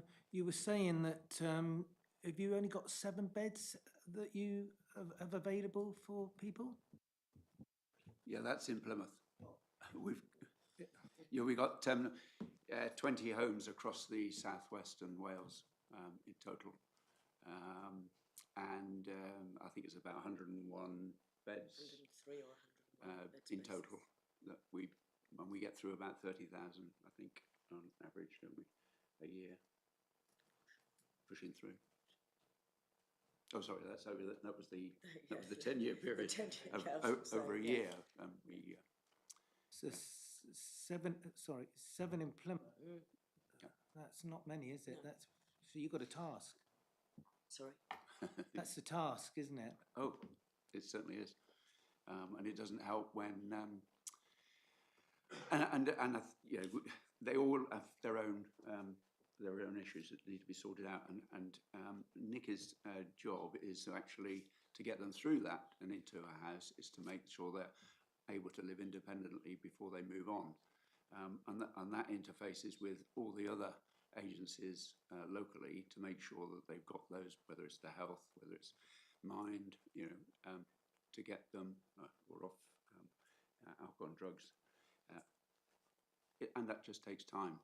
But invariably, we try to push it through between 6 and 12 months. But that's been prolonged now. Well done, anyway, Chris. And just out of interest, and so we've got it on record for our thinking, as you do work with the system, obviously you're not one of the key players in the complex needs sort of alliance, but how is working across those sorts of partnerships and other partnerships in the city for you as our one specialist in terms of veterans homelessness? How are we working with those?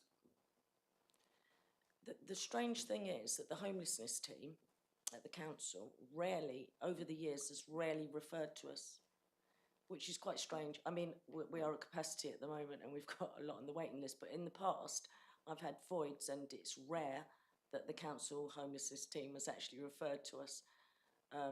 So whether that's lack of knowledge or I don't know, which is quite strange though, isn't it, I find.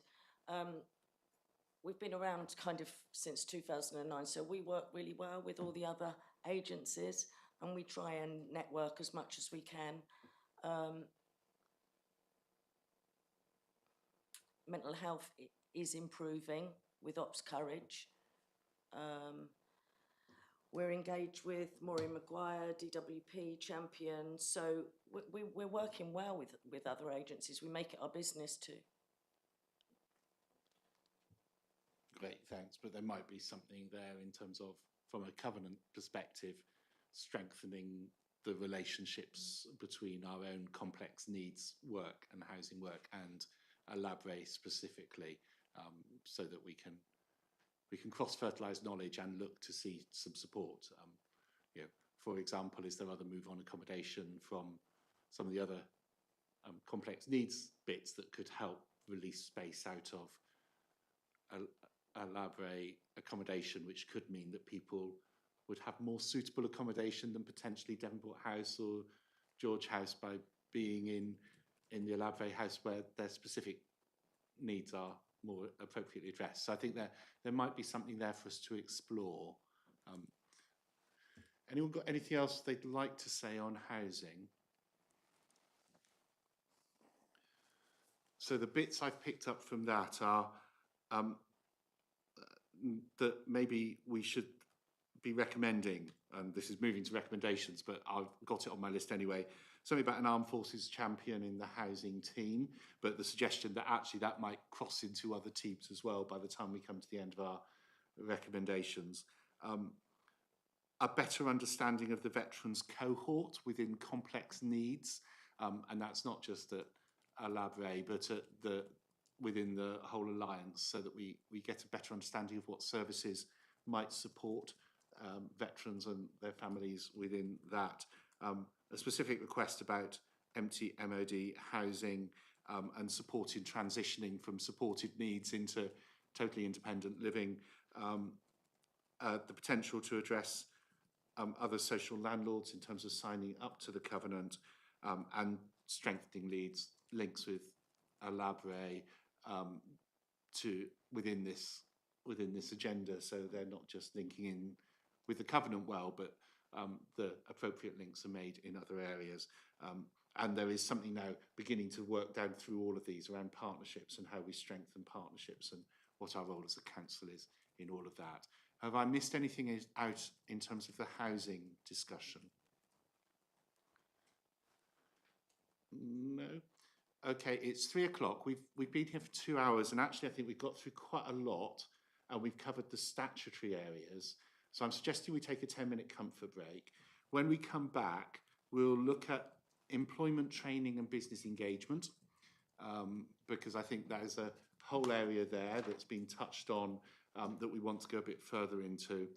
We'll look at internally what more the council can do, and there's some stuff there. There are some bits within our covenant on Cadets and Armed Forces Day, which we will briefly touch on. I'm sure that's probably only brief, it's beyond anything that the National require us to do, but there might be some more suggestions there. And one of the themes that's come out of the written representation is how all of this is communicated. So we'll come back after the break and address those areas before we come to recommendations. Thank you all for your contributions so far. I think what we're learning is we've done quite a lot, and actually we shouldn't be ashamed of what we've done, but there's more that we can be doing. And if a scrutiny is able to help pull some of those bits out, we will have achieved and we'll be able to hopefully help move Plymouth on in this agenda. So we'll come back at 3:10. Please try to be on time, because although we've done quite a lot, there's still quite a lot to do, and I'd like to finish at 5 if we could. Has had to leave for another commitment, but we do have some of the veterans community joined us. Welcome. We're halfway through the work we're doing today, just so that everyone's up to date. Before the break, we've had a look at the work that's been done on healthcare, education and housing, and dipped into each of those. We'll come back to recommendations, so we'll come back to the crux of the discussion and recommendations at the end of the afternoon. So now we're going to move on to looking at the other areas of the council's commitment within the covenant, and these are the ones that aren't the statutory areas, but the areas where Plymouth is going over and above. One of those, and the first one we'll look at, is employment and training, and we're going to link business engagement to that as well, because the two really do go hand in hand.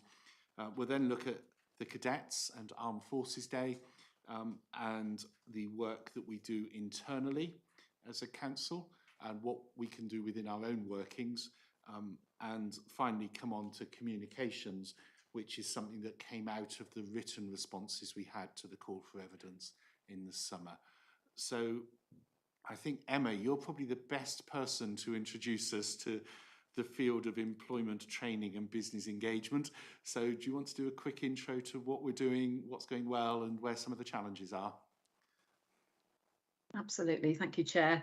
So good afternoon, my name's Emma Hewitt. I'm the skills lead at Plymouth City Council.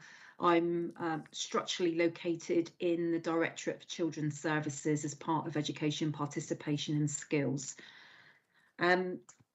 Just, I suppose, as a point of clarity, as you'll see in the paper, the city now has a skills for Plymouth strategic plan, a 5-year roadmap in terms of the demand picture from our local employers and sectors, and the sort of skills element in terms of the working population, the skills training provision around this, and then looking at the future pipeline of our young people and those going through the education system. So my job and my team's job is to really draw together a very complicated jigsaw puzzle on how do we ensure that our local employers and sectors have the right skilled workforce, can fill those job vacancies, and how can we ensure local people and those coming through in the pipeline gain and have access to the skills that they need to actually fill those job vacancies that we have in the city. So in a nutshell, kind of that's a bit of a summary on the skills agenda. Brilliant, thank you very much. In terms of those looking at our covenant, this is sections on page 9, 3.3, and page 10, 3.4 and 3.5, and then on page 11, section 5. And to some degree section 7, because discounts will inevitably come from businesses, and page 81 of the pack gives the skills update that Emma presented. Any thoughts and questions around veterans, armed forces families, skills, anyone wants to ask, or points they wish to raise?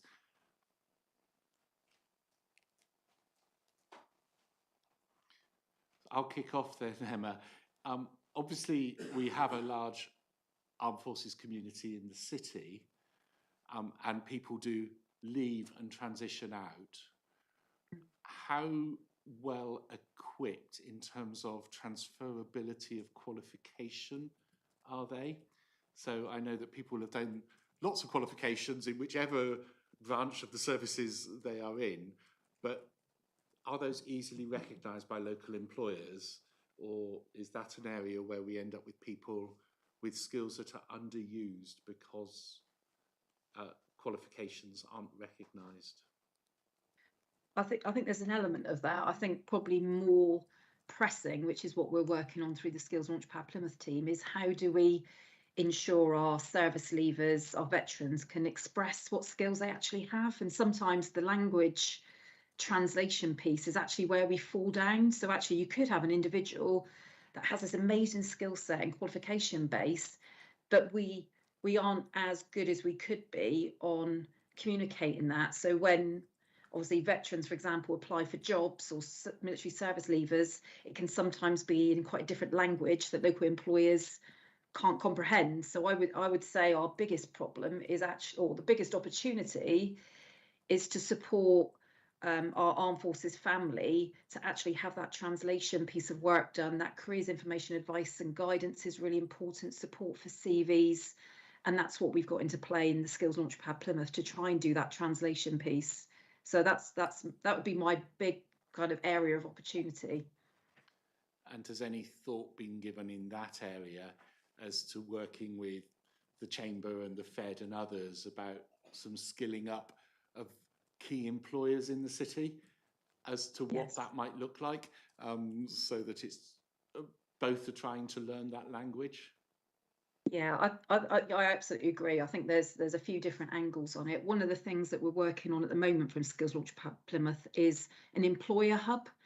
And part of the employer hub is going to create a one-stop shop for local employers that will do that piece of work that we really need, in terms of we've got this amazing cohort of individuals, as you've mentioned, and how do we ensure our employers know how to access and tap into recruitment pools such as our armed forces family, and how do we make that an easier match? We've got signatories through the Armed Forces Covenant, so I'm working really closely with Councillor Shea and Alan Knott on, and the business theme group now, to look at, if we've got nearly 100 local companies signed up to endorse this agenda, how do we better match up with their vacancies and understand their entry level qualifications, and do exactly what you've proposed there, Chair, in terms of kind of upskilling, making sure that HR related individuals across the city have that knowledge to interpret those opportunities.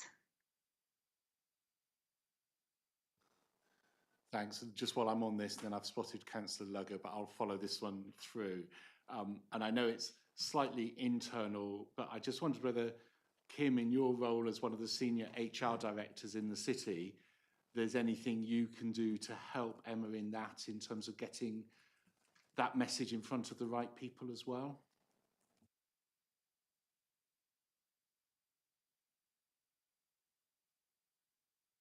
Good afternoon, everyone. Thank you, Chair. So, as part of, as you're fully aware, we've signed a silver covenant, and we've been working towards gold. So there's lots of things that we do. So you talk about networking amongst HR professionals, Councillor Penberthy. So that is something that we can work collectively with.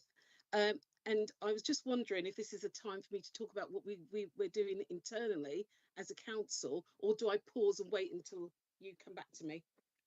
We'll come back to you on that. It was just while we were talking about how we reach into businesses. Clearly, Skills Launchpad is one route, but you have a route through your professional links as an HR director that could also help sell the message and potentially help us to get to gold at the same time, which would be nothing to complain about. But it was just to do that little bit of joined upness while we were on this thing. So thanks for that. I think Emma heard that there are potential networks, and I think that was a very useful little bit of an interjection, if that was all right. Councillor Lugger. Thank you, Chair. You mentioned connecting with businesses locally. Is there a scope to connect directly with the armed forces? Because years ago they used to train the personnel leaving. They gave them the option of certain courses to integrate with Civvy Street and retrain. Should we be doing more sort of liaison with the armed forces direct? It's just a general thought. I think that was you, Emma. Yeah, no, that's absolutely fine. You're absolutely right. That's on our kind of to-do list now, and we're trying to broker those links now through contacts in sort of Stonehouse and all the different sites there. That how can we get into that sort of exit planning process to make sure that those service leavers are fully aware that we do have opportunities in the city. We've got just over 2,000 job vacancies here in the city today. And kind of how do we help them marry up and also plan their exit and gain experiences and exposure to those different opportunities before they make some decisions? Thanks. Councillor Finn and then Becky. Is there any positive links being undertaken with further education with regard to skills and upskilling for these service veterans? Yes, through Skills Launchpad Plymouth, which is a citywide partnership, we've basically got all the training providers around this, including further education and higher education. And the whole idea is that we can bring everything together in a way we've not been able to communicate as a city before. And so when individuals want that impartial advice and guidance, they can get a breadth of what those opportunities are and what those pathways are to give them informed, independent decision-making processes. So City College are very much a key partner in the offer that we've got, and they support us. You may be aware from the paper that we have a regular Military Tuesday, which is a kind of pop-up activity, and we get different partners involved. So the university, the college, different recruiting agents get involved in that process as well. So it's totally a one-stop inclusive service to provide and give answers to all those different opportunities that are available across the city, of which there's lots. It can just be a maze sometimes to find them. Thanks, and on to you now, Becky. Yes, thank you. It was just to ask, how much do you actually link with the likes of the Forces Employment Charity, Hoppy Factory, Transition Service, and so on? Because there's obviously a lot of crossover happening with what they do and the service what you provide on Military Tuesday. So just in kind of from a duplication aspect, but also I'm all for kind of people having choice on when they can go. But often when there's too much choice, people don't do anything because they don't know who to go to and who's the right person for them. So I just wanted to see kind of how that all links. Yeah, great question, Becky. Thank you. Well, in response to that, the idea of Skills Launchpad Plymouth is to bring it all together. So actually on a Military Tuesday, we have a sort of co-delivery team there. So all those organisations you've mentioned there are regularly represented on that Tuesday, and whoever comes through the door, we've got appointments for, we basically play as a team. So, I'm Emma to help, you're Becky to help, irrespective of our organisations.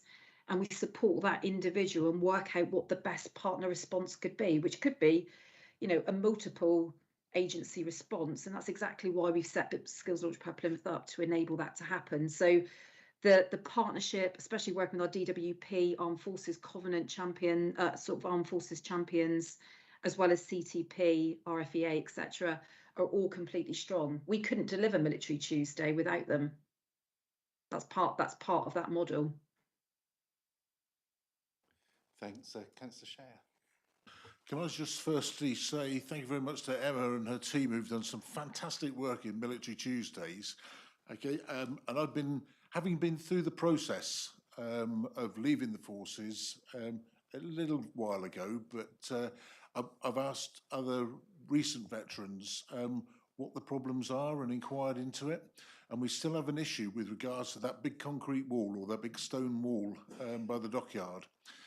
If you look at a person who's just about to leave the armed services, they normally deployed on a ship or they're in an establishment, but away from their depot base, which would be, for us here in Plymouth, is HMS Drake. And they're the ones who transition out something like about 5,000 people a year into the city and into the countryside. But the advice that they're given at their 2-year mark and their 1-year mark and their 6-month mark actually ignores the Plymouth City itself and doesn't discuss what goes on here. What it does is provide them with a whole range of potential career choices which are different from those that they're obviously within the armed forces, and allows them an opportunity to look far beyond our city. But that does prove to be a bit of a barrier for those that are transitioning out of the armed services. You're looking at all these wonderful magazines, etc., for industries in the Midlands and the North and internationally, but that doesn't actually relate to reality on the ground. So these people, as they come up to their final time, and they are given quite good, I'll call it a bursary, grants, funded training periods and funds to undertake that training, they're still not necessarily thinking as local as we are here in Plymouth. And then you come to the transition day itself. Most of them travel from their current draftings or placements or appointments to HMS Drake, walk into the office there, hand over their paperwork, get their ID cards, the corner cut off, and then sent on their way. But they're still not seeing what's in Plymouth. And as a consequence of that, they miss all of the good stuff that we're doing here in Plymouth. Okay, and that's been a frustration to me for 18 months now. And I had a long conversation with Captain Priest in the dockyard. He's the captain of HMS Drake. And now that we've got a sympathetic base warrant officer there, had a good discussion with him as well. And I think now we've got a methodology of breaking down that big stone wall and getting people in the Plymouth area, not to sit there and wonder where they're going to go and what they're going to do, but actually focus them on the Military Tuesdays, and in actual fact, any other day, because they could rock up there any other day, but specifically Military Tuesdays. And on Military Tuesdays, Emma and her team have pulled together not only the Skills for Plymouth team, but also the Regular Forces Employment Agency and the Career Transition Partnership team, all in one place, available on a Tuesday. So what's happened is fantastic, and we're still on a learning curve here. And I don't know whether what I'm going to put forward and what I'm working with the captain and the warrant officer will work or not, but it's certainly something I hope that will break down the barriers and the current hiatus that we currently have. Thanks. And I remember when I had the cabinet responsibility, one of the questions I was asking was, how do we make sure that people transitioning from Plymouth know about the skills needs in Plymouth so that they actually get the jobs they're qualified for? And it frustrated me when I'd hear about veterans coming out and doing security jobs or porter jobs when actually they could be being the engineers or the paramedics. And we need to find that. So it's, in some ways it's frustrating to hear that that debate is still going on, but I know when I was with you recently in the dockyard, when we went on the mayoral visit, the brigadier is very keen to see what he can do on that. So I think there's a bit of an open door, and maybe we do need to think a little about is there, in the same way that we do work with national government on the offers and asks, whether we need to have a very clear offers and asks for the transitioning team that's driven through economic development as well as the skills launch pad, because we could talk to them in terms of employers and the needs of employers. And that's not just Babcock and Princess and Oceansgate, but Plessy and people in other parts of of the city who require specialist engineering. You know, what could fine tubes do with a qualified engineer from a ship? I'm sure they could do a lot. They might not understand it. So there is something, I think, later on when we come to recommendations, that we're still not quite good enough at this yet. And we need to get good at it in Plymouth. I don't care what the rest of the country do. Let's get good at it in Plymouth. So there's something there that I think we might have. Councillor Finn, and then I'll come back to Emma in case she wants to. Yeah, just to second that. Back in the 80s, obviously, a lot of Navy personnel, when it was under Ministry of Defence, Mod Navy, came out the Navy and joined us in the naval base. It was a transferable skill. You work on one warship, you work on the next warship, you work on submarines, nuclear, etc. Also, going back to them days, obviously we had the Calumet group of companies, a lot of engineering companies that no longer exist from the 80s, 90s. So I think it's something that possibly we need to reinforce as a city, to try and also encourage this type of business back, in order to use the skill set that the ex-service personnel have, and is clearly on a transferable basis. Does that sound like stuff that resonates with you, Emma, or is it stuff that you think we've already got ticked and it just doesn't seem to be hitting through to people who are transitioning and talking to others around the table?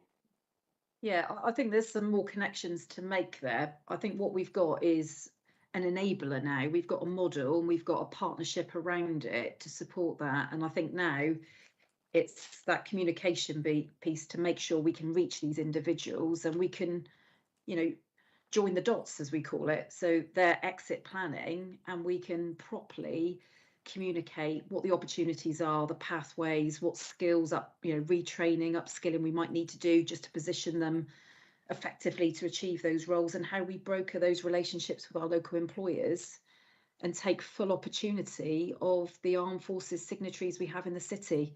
And some specific recruitment campaigns and events that can properly engage and do proper matching with some of those individuals is where I'd like to take this. Thanks. Alan and then Pauline. Yes, so just to follow on the sort of the structure of it, this was something that the Covenant recognised probably about sort of 9 to 12 months ago. Hence the reason why we set up the task and finish group that Emma's leading. And as Emma says, I think we've got the framework there, and we recognise what is missing, and we do recognise what is missing, and that's why we were trying to work with the business team group specifically and the task and finish group to actually try and work out what it is how we need to move that forwards. And I think from a Plymouth City Council perspective and the work that Emma does, it's absolutely fantastic, but we do need to make sure we engage the wider Covenant, the wider businesses in the city, and I think we're in a position that we can help do that. Thank you. Councillor Murphy. Thank you, Chair. Mine is probably a different question. We've been focusing on veterans and transitioning into civic history, but I'd like to know actually what we do to their partners, their wives, the partners, when they give up, because you could get a service person that gets transferred to Plymouth and their wife has to give up the job, or the partner has to give up the job. So, and that can happen every 2 years. I mean, I know it happened with my daughter. Every 2 years, she had to give up a job because her husband was moved to another camp. So I just need to know what help we're giving to partners, wives, for them. What we actually doing for them. Yeah, great question. And we're absolutely identifying that we're missing a kind of whole cohort of individuals that could fill some of these jobs and be part of kind of the economic delivery here in the city. So just to be really clear, Military Tuesday embraces families as well as serving personnel, military service leavers. So it's badged as a, come in as a family if you want to. It's kind of the whole armed forces, really inclusive. And just touching on the young people agenda that came up a bit earlier, we have a dedicated youth hub as part of Skills Launchpad Plymouth for those 16 to 24-year-olds. And we've got a particular focus on young carers as well. So I've noted the observation about so many of them fall in this category. So I'll take that back to the team and we'll just see if we can do something a bit more targeted around that. that was really useful intelligence. Thank you. So just picking up on Pauline's point there, it's easy to think about people transitioning out and getting families to come in. When people are first based in the city, is there anything there in the pack that goes out, or the briefing that goes out, or the induction that goes out to the serving personnel about the support that could be there for their spouses or families, about employment and training opportunities? Because if it's not, they're then left trying to find it for themselves until there's a transitioning out phase, and that might be a bit late for some. Once you've done that, Emma, we've got Becky and then Sian. Sure. Again, really good question. I don't know if there is any content, if there is any material shared. I mean, our initiative through Skills Launchpad Plymouth Military Tuesday is still fairly new. I'm not sure. I'm not in that process of that comms up front when people do relocate. But I'd be really keen to provide some content. That'd be a great sort of closing a gap there. Thanks. We'll go to Becky, then Sian, and then Alan.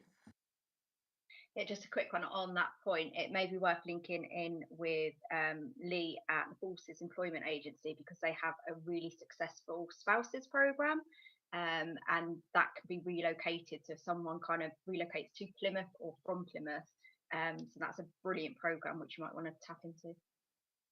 Thanks, Becky. Yeah, Lee works with us actually on the Military Tuesday, so I'll perhaps we just need some content that we can share a bit more widely. Thank you.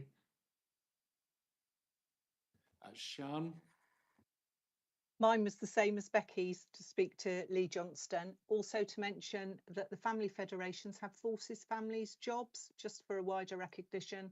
So it's a job site for all people that are linked to Forces Families. Everyone has to be signed up to the Armed Forces Covenant to advertise a job on there. There's normally about 10,000 live at any one stage, but that's particularly aimed at spouses and other family members. Whether that could link into you at all, Emma, I don't know.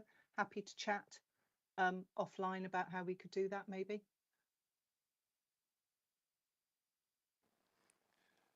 Emma's nodding there, Sian, so thanks for that offer. I think she'll be taking you up on it. Alan, is there anything else you wanted to add? Yes, just going back to the question I think you raised, Chair, around information being available to serving personnel at this time before they leave. And this was a topic of conversation that we had at one of the covenants. Indeed, we invited a guest along to talk about it. We've taken that back to the serving personnel theme group to ask them to go back through their mechanisms to try and say whether to try and ask that to be improved, especially locally, but also nationally as well, because they recognise it's a bit of a gap. Brilliant, thanks. I think, Chris. Like Mark, it was a long time ago I went through the process, but I don't think a lot has changed fundamentally. Every service leaver gets a resettlement package, and it's certainly improved for those that have served even less time than what their entitlement was before. And CTP run that, and they run the package, and they also have a right job site where you can advertise all the jobs nationally and locally on there. So it should be easy to access that. I would have thought, Emma, unless you've come up against a brick wall, but that brick wall over there is not the important one, I don't think. It is the CTP. That's their whole role. That's what they're paid for by the MOD, is to make sure that they transition. And now the transition starts, as you said, Mark, 2 years before and up to a year afterwards.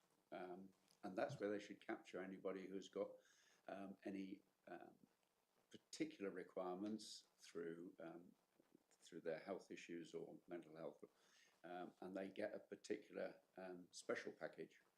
But there is a job site within the CTP, which is both national and local. Thank you. And one would hope that all of that is very readily accessible to us in Plymouth, as in terms of the typology of places that I spot in this LGA report, we are number one. We are a major armed forces community, and so should have absolutely everything working at full speed. And so, maybe one of the bits we've identified today is an understanding that things should be happening that might not be quite happening. And we can reflect on what that looks like when it comes to recommendations.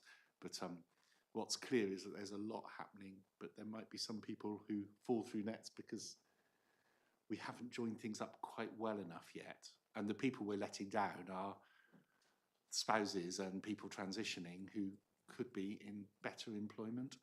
And spouses shouldn't have to give up a career. We should be able to support them to have a career as their partner moves around the country serving. And if Plymouth can do that bit, maybe we can then share that learning with other places and get them to do it too. So that's positive. Any other comments at the moment on employment skills? Anything else from Emma? I think we'll probably come back to it relatively quickly when we come back into Kim's bit, but because that'll be very much what we can do. But if not, some of the bits I've just pulled out of there is a lot about how we strengthen the pathways and the links. So whether that's transitioning with understanding of language and everything else, the MOD links into other companies locally so that those companies might be able to offer appropriate training and transitioning skills, and also the ability for everyone to speak each other's language, even if it is through an interpreter, but everyone knowing that service is available. How we make sure that the MOD transitioning services understand Plymouth's offers and needs. We don't want to be importing skills when we could have them in the city already. Well, let's pay the people in the city already to do those jobs rather than bring more people in to do them. And joining the dots, and a specific thing around service partners. So there are some bits there that look like there's bits happening, but maybe we could build on the success we've got to get something really working well for our whole service families and for veterans in the city by pushing that bit further. Maybe then the things I was moaning about 10 years ago and which Mark is moaning about today might actually come and happen, and that would be positive, I think, for everyone. So great, thanks for joining us for that specific bit, Emma. Feel free to sit on the line and join in any other conversation as it crops up, and I've spotted various links being put in to the chat, which I think Helen will be able to catch at the end of the meeting to make sure that those links are included in the report that we produce. So moving on from employment and training, and business engagement, I'm going to move into internal right away and then come on to cadets and armed forces, because that seems to be an obvious link. And we've got Kim Brown here who leads on a lot of that. And internally, sorry, flick back through to my bits. In the covenant on page 9, we talk about what the council can do to seek to support the employment of veterans. And on the top of page 10, 3.4, service spouses and partners. 3.5, supporting employees who are members of the reserve forces. And 3.6, support to our local cadet units. And then point 8 on page 11, promoting us as an armed forces friendly organisation. So we've already got quite a bit there that we've committed to in the covenant, and flicking through my papers the other way, on page 89 of the pack, Kim's given us a bit of a flavour for the things that she's involved in doing. Kim, do you want to give us a quick sort of intro to overview on all of that before we move on to any questions and comments? Thank you, Chair. So we're as employers, we've got a very diverse workforce, which is made up of ex-serving officers and personnel, etc., and veterans. And one of the things that we've done is that we've reviewed our recruitment policy and also updated our recruitment statement so that if they're able to demonstrate they meet the criteria, they're guaranteed an interview. And this is very important, and it's also indicated on our recruitment forms as well. We've updated our core HR platform, and that's what we use for recording our staff, their personal details, etc. So we've created a field that we're able to ask that they can indicate if, you know, if they're reservists, if they're a spouse, etc., or if they're an ex-veteran of a veteran. And as a result of that, then we're able to report on how we're doing in relation to recruiting from the talent pool. As part of our data update, because we're due a data update, I'll be writing out to the workforce in order to get some up-to-date intelligence in relation to how many members of staff have we got who are veterans, and how many of our workforce are actually partners of veterans or serving personnel. Sorry, I keep saying officers, I mean to say personnel, so apologies for that. And one of the other things that we need to think about is that we need to increase our presence at job fairs. So we do attend job fairs, but it's just being aware of all the job fairs and working closely with Emma, because we know Emma's doing most of it, but we can actually physically be present as well. We've got our people strategy that talks about welcoming different talents into our organisation, and also an induction programme, and also developing peer-to-peer support for anyone who joins our organisation. We've got a reservist policy that has been reviewed, but it is yet to be agreed, so that is in the pipeline. So there's lots of exciting things that are happening in the workforce. What I cannot tell you today is the number of the workforce that are, you know, are veterans or spouses, but we do know that we've got quite a large number within, a significant number of our workforce who are veterans or spouses of serving personnel.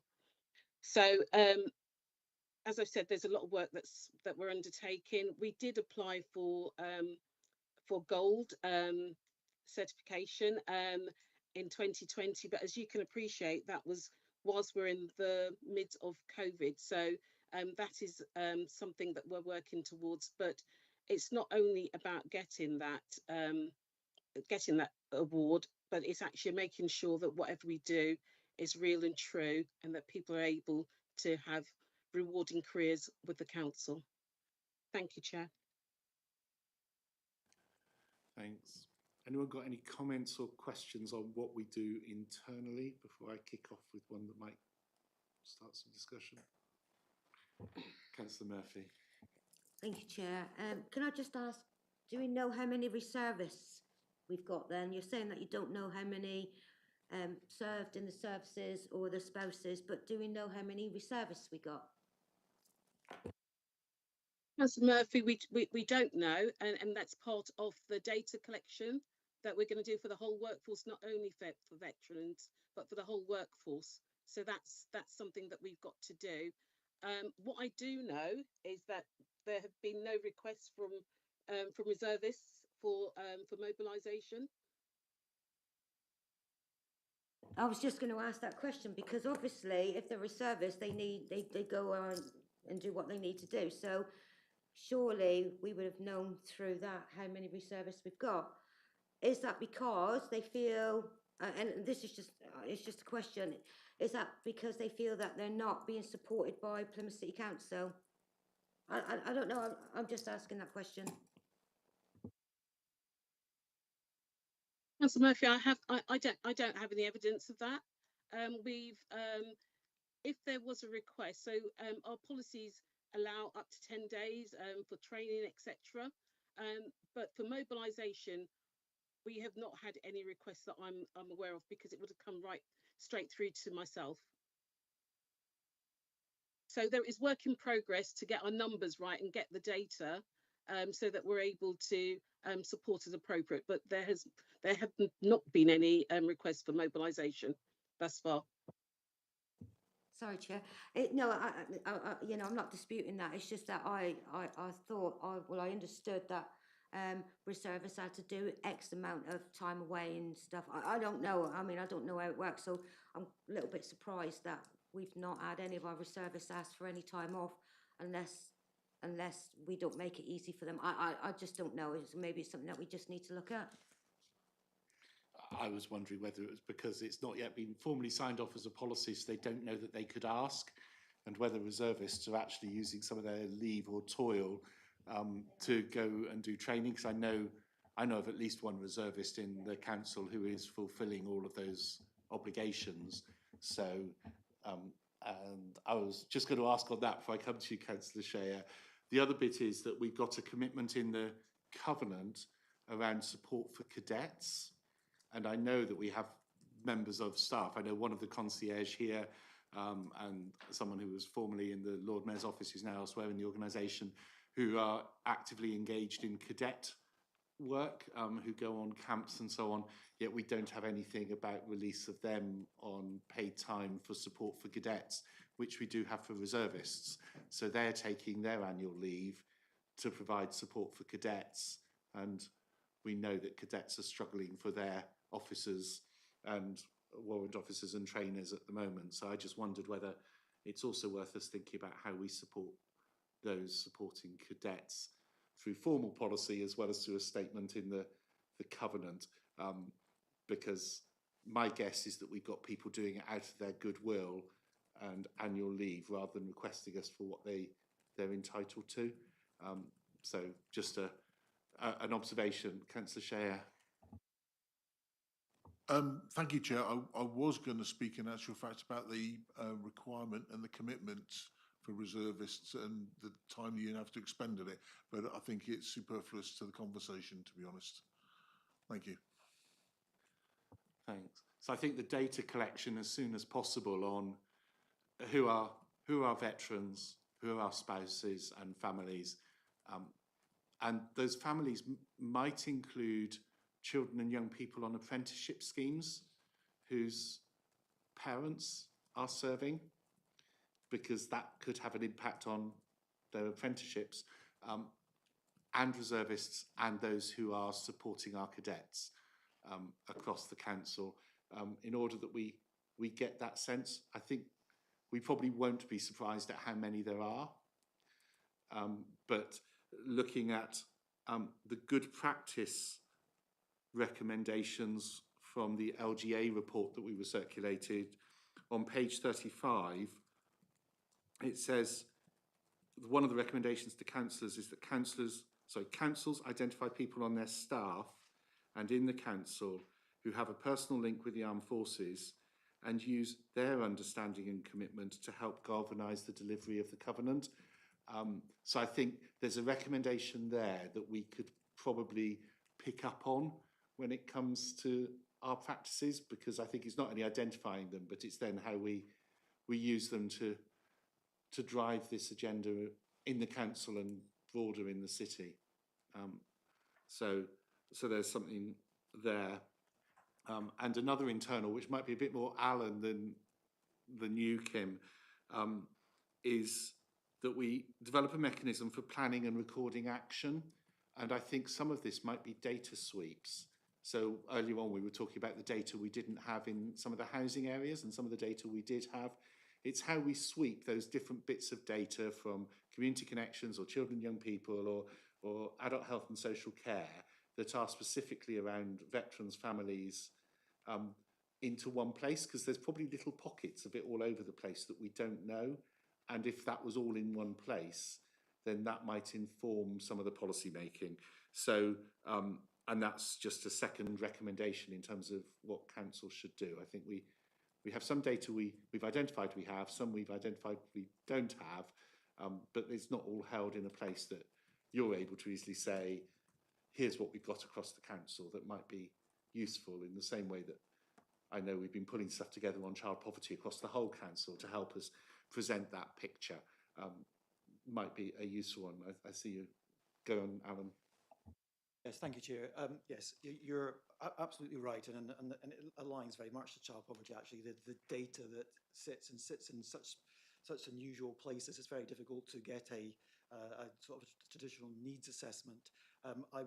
When I was preparing the paperwork for you, I do have Census 2011 data around some of this data, but I thought there was no point in presenting it. It's so out of date, and the census are just about to release veterans data in about two weeks' time from the 2021 census. So I think that's going to be the kickstart to try and start amalgamating this sort of data, and it's a fair recommendation. I think if we can start to pull all that together and use the resources in our partnerships to bring all that together, it could be nothing but positive. And certainly our own covenant, if we're not quite sure what's happening in the council, it's very difficult for us then to make promises or to even work out what our next steps are, because we don't know what our start line is or what people within the council are saying could be done better. And Kim, in the way you've set up the protected characteristics groups, you might have another group in the future which is specifically around the armed forces community, that could give us a differing perspective, and offer advice and support on things we commission or the way we buy things or other things, because a lot of that will cross over. So go on, Kim, come back to us. Councillor Pemberth, you must have read my mind, because that's what I was thinking, that actually we could create a network, as we've got all the other networks as well. So that might be an opportunity to truly engage with the workforce on such matters. Brilliant, thank you. And while we're on internal, anything else on the bits we've discussed? Because the next bit, which is really about us internal, but around the whole of the way the covenant works in Plymouth, whether it's the partnership or other people's engagement or anything else, is the bit that cropped up through a lot of the feedback was our comms around the covenant, what it means and what's available in the city a week. I know we've got a website, and that's it. You know, we've had websites and we've got another one. That's a fairly much people go out and chase it to find it. Just wondered whether anyone who's there from any of the partnerships might want to reflect at all on their perceptions on what's gone well with comms, what more we could do, in order that there might be any other comments from the room, or whether it's just one of these that we really don't know what where it is that we make a difference, and so we need to do a bit more thinking. There's a number of people in the room and on the screen who might have comments about that. Alan, do you want to kickstart? Well, I'll just kickstart then and say that yes, we recognise that comms was an issue, and it's raised at several meetings. It's an ongoing theme. As you say, we've just created a new website that went live probably within the last sort of 4 to 6 weeks. And in it, you saw the video, one of the videos that was in it, in fact. So we're trying to make it a bit more sort of attractive for people to come and visit. We've put on there the e-learning package. So there's an e-learning package for anyone in any organisation who wants to know a little bit about the covenant. We've incorporated that into Plymouth City Council as well. So that's now on the e-learning hub within Plymouth City Council, and our staff and members are invited to do that as well. We've gone from a digital communication perspective. We've reinvigorated the Twitter page and the Facebook page. We discounted any other ones simply because we thought those two were the ones we wanted to focus on. So with the assistance of business support, I and they tend to sort of search and communicate as much as we can through that platform. However, we do recognise that that's not everyone's preferred method. So we're looking at what are the alternatives, and that could be the traditional formats, like I think someone suggested a full page spread in one of the local newspapers. on a regular basis. Maybe we can do the same as with child poverty in terms of the Chronicle. We could utilise the Chronicle and I can speak to Ian about that. So those are the areas that we're trying to delve into. But certainly, it would be great to hear your thoughts and your recommendations where you think that communication might be best affected. You look like you want to say something, Mark. I went away and had a good dig around about communications, Chair, and you know it depends on which demographic you want, because some people of a certain age use Twitter, some people of a certain age use Facebook, and some of a certain age use apps on phones, and we've got all of it there, and we're slowly knife and forking our way through and trying to improve and trying to improve the engagement with each of the demographic groups. Maybe we're trying to eat the elephant whole. I think I'm not sure what our strategy should be on this. Maybe we need to go away and talk to Ellie in comms and get a bit more professional advice. But there's many ways that we've tried and many ways that we're slowly but surely developing. Thank you. Thanks. And we've actually got a number of people in the room who are veterans and families and provide support services. So they might have things they want to say on how they feel we can get some of the messages out. But I spot Becky's got her hand up. So Becky, I don't know whether you want to say anything about comms around Covenant. Yeah, just in regards to that, I know the website's relatively new and kind of Facebook and Twitter's just kind of gone back up, but we're not posting enough. It's not active. We have fantastic provisions for our armed forces community in the city. We don't showcase that. And actually, we need to showcase that. And I think by having regular posts on what's happening, what support's available, what you can get involved in on kind of boards like Facebook, Twitter, and even kind of maybe on the website have a bit of a kind of rolling link to both Twitter and Facebook will help kind of with the comms. It won't solve the answer by any means, but I think we need to celebrate what we've got a bit more. I wouldn't disagree. We're very good at not shouting about all the fantastic things we do, and then people don't realise they're there and criticise us for not having them in the city. And I think this is one of the bits where the council might have a role in supporting partnership, in getting everyone's message taken out there, because it's difficult to work out which of the partners would take a lead overall on comms, but I'm open to people say, oh no, we'd love to do that. Chris, you look like you're poised. Have a go. Well, I don't know what you've got in the city, I must admit, but we've talked about electronic means.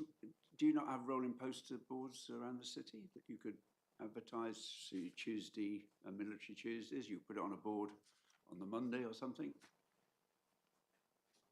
Are there electronic boards around the city? We're halfway through transitioning that form of communication. So yes, it will be available to us. I think it's gone over. Actually, it's no longer the rolling boards. It's actually gone over to digital itself and its pictures. Yeah, and I think there are boards for posters in some of the car parks in the city centre. There's the round bits that are still in some of the city centre that people put bill posters on. So I think there is probably something there around some of those comms. I spotted your hand went up there, Councillor Murphy. Thank you, Chair. I'm sure that Plymouth City Bus have signed up to the Armed Forces Covenant, so surely we could not work with them. They got buses that go right across the city, day after day, 7 days a week. So surely we could maybe link in with them and ask them to maybe help us with our comms on that. Thank you very much for that, Councillor Murphy. We do, in actual fact, do that. If you noticed last year, we advertised Armed Forces Day on it. So, sorry, Councillor Sherry, I'm not talking about the actual bus. I'm talking about inside the bus. They've got little slots inside the buses that you could put maybe like little posters up and stuff like that, so that people, while they're sat there, they could be reading that. message received and understood. Go on, Chris. it's a very good thought, because we did it for the self-build, and we put posters in the inside the buses. City Bus did it. Councillor Finn. Yeah, I think with regard to communication strategy, is it symmetric or asymmetric communication you're actually looking for? Single point of data collection, dissemination, etc. Problem is, if you've got all these different organisations putting out their sat and everything, then the message gets totally confused. So you need to bring all the organisations together to one central point and then disseminate your messages from there. So until you've got a strategy on that, I don't think there's any way you can tie up, especially loose ends. Is it events? What you're trying to encourage? What type of message you're trying to get out there? You've got to look at all that before you even consider, just a basic strategy. So I think it would be a lot more work would be required at that point, and decisions made before, you promulgate any sort of final outcomes. Sian and then Becky. Thank you, Mr. Chair. It was just whether there'd been any kind of Armed Forces Covenant signatory ceremony at all within Plymouth Council, and whether that could then be used as positive press. So not just within the council, but other organisations that have signed up to the Armed Forces Covenant, or anybody that's got a higher award, if there's worth having a Armed Forces Covenant signature ceremony that could then be used through the press. So there was a couple of questions there. Answer the first one first. Yes, there was a Plymouth City Council ceremony for signing the covenant that happened on the 16th of August, and we did put press and comms out around that, and we informed the partnership very quickly after that. Our business theme group, and this is where we have the sort of tie between the task and finish group around employment. The business team group works very closely with Wessex Reserves, and they are promoting the business community within Plymouth to sign the covenants. They've got an alumni group where there's, I think, 6 now Gold Award businesses who have got the Employee Recognition Gold Award, and they put out comms and communications around those awards, and they have ceremonies for that as well. So we promote that at any opportunity. Going back to the question around comms and our strategy, absolutely 100% right. We've talked in the partnership about what our approach is going to be. Obviously, it's around the 4 theme groups, and currently, as it stands, all the theme group leads and the groups there provide that information to me, and with the help of the business support group, our team. I use the website, Facebook, and Twitter to put that comms out, and I've put the request out to many people saying, give me as much information as you want, and I will communicate it.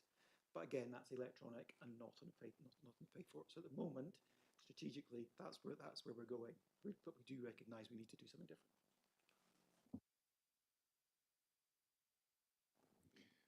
I must admit, when I was reading all the paperwork, the theme groups were established in their current form about 7 or 8 years ago. So I think at that time it was probably only Councillor Murphy and I who were in this room from the council side who were engaged in the covenant. And now the covenant is structured around a whole different set of themes. When I was reading the paperwork, because at that point we were trying to make sure that we hit every part of the Armed Forces family.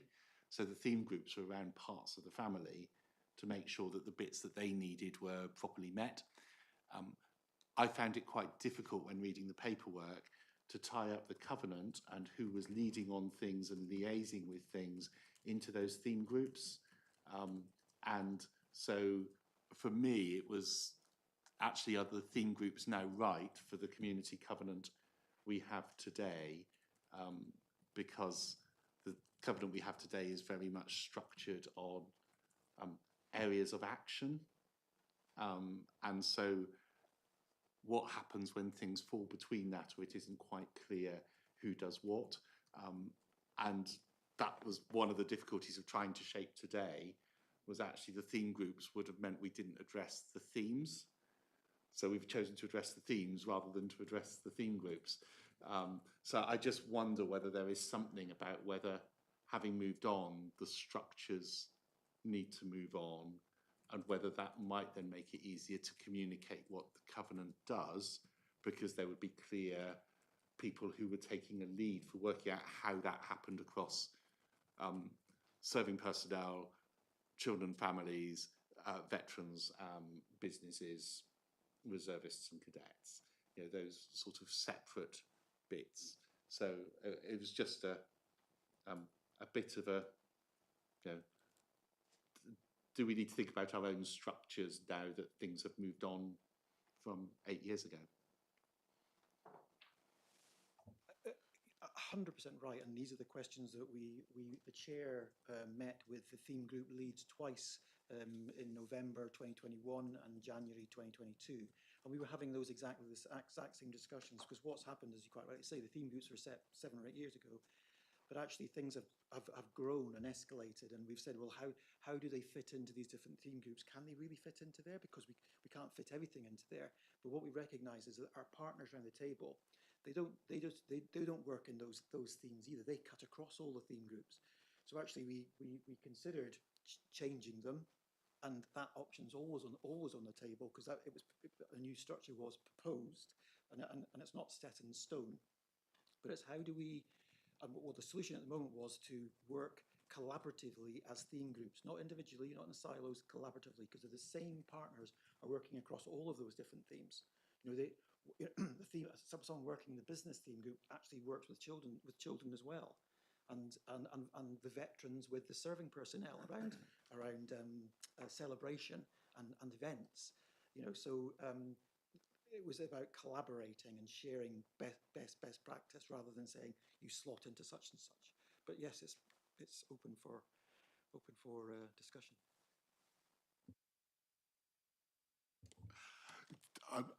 I've looked at the covenant, honest, I suppose it's original inception and its development to where it is today. And I notice, you know, they're even talking now about our strategy for our veterans now. This is the latest paper. And it's morphing every single day on every single different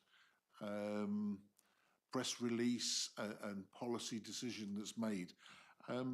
But I found that down here in Plymouth, the best way that we can get people to engage in the covenant and to work in the covenant and feel part of the covenant is to run on the theme groups that we've been running so far until that covenant group says we need to move on now. And we have asked the question on a number of times, but everybody at the moment is working across all of the different disciplines, but know where they sit within the covenant itself with the theme groups. So, you know, I'd welcome change. I always do welcome change. But at the moment, everybody is working quite cohesively together. And it's good to see.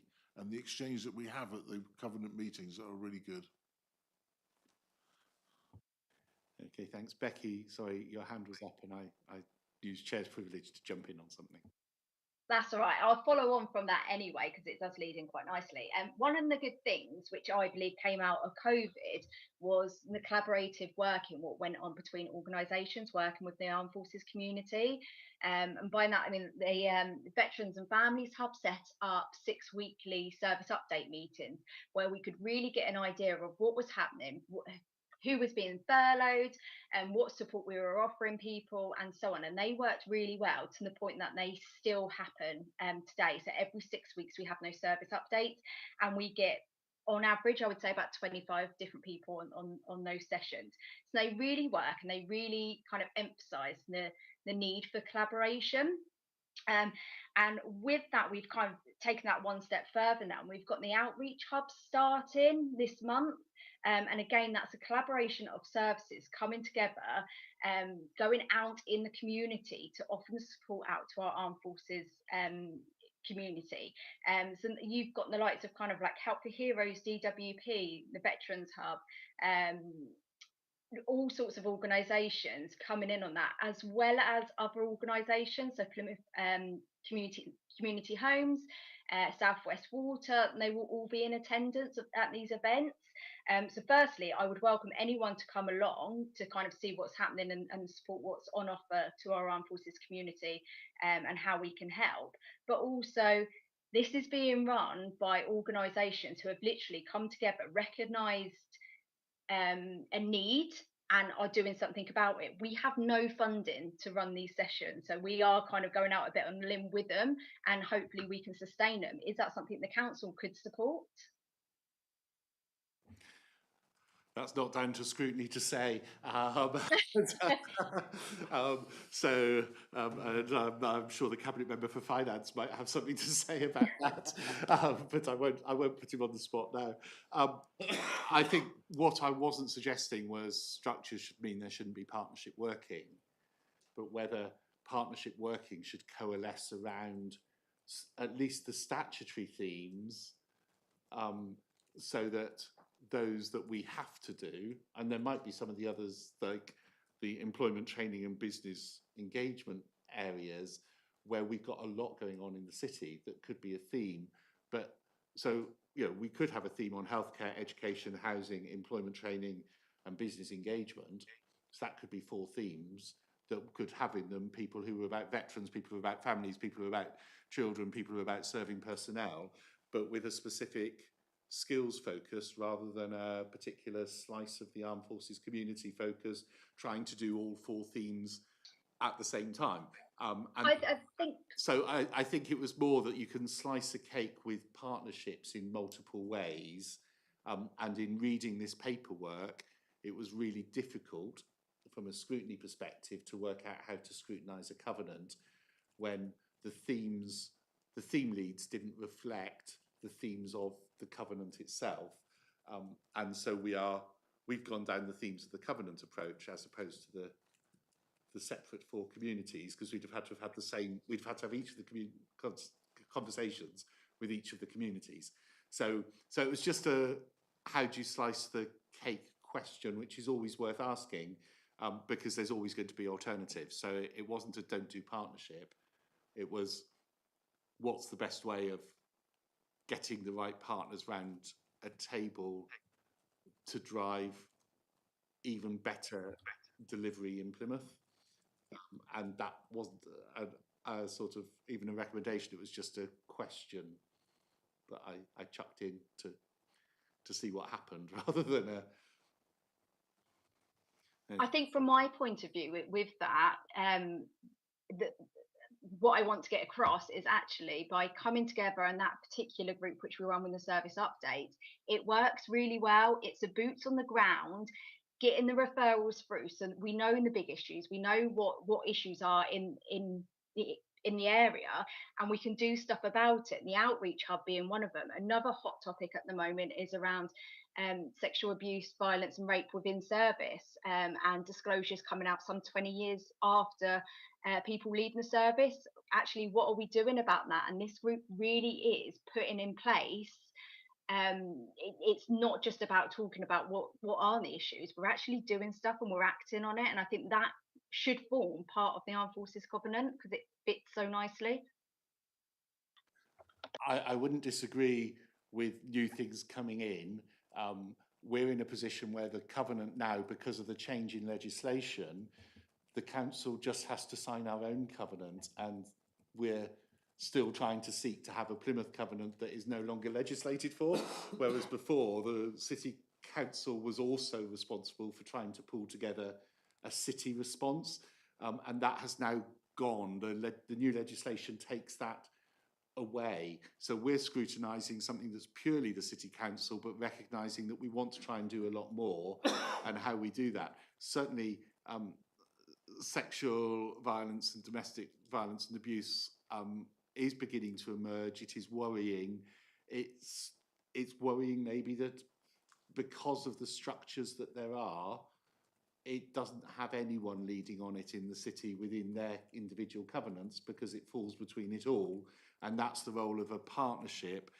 But that partnership is one that now sits in our covenant as something we'll try and support, but it's one of those that sadly now sits outside the remit of the city being able to say this is something we want to drive forward because we need to do, and maybe that's something we should reflect on in terms of recommendation, that no longer having a formal city covenant and having lots of organisational covenants could mean there are areas of support for our armed forces community that don't have that natural lead in the city anymore. And the one you've just identified, Becky, is exactly one of those, because it probably sits with the MOD and the police rather than with anyone else, and therefore will probably never get the cross partnership lead that would previously have cropped up, and we've only got it on a voluntary basis here, and actually every city or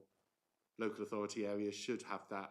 How do we pull everyone together as one of the statutory bits? And it's maybe one of the things we need to work through a bit more in the city. So we're on one of these bits where we're trying to scrutinise both and make some recommendations. And one of those maybe should be around how we react to things that don't fall within any one individual organisation and are emerging issues and important for our armed forces community. How we do anything on that, I'm not quite sure, but I can add that one to the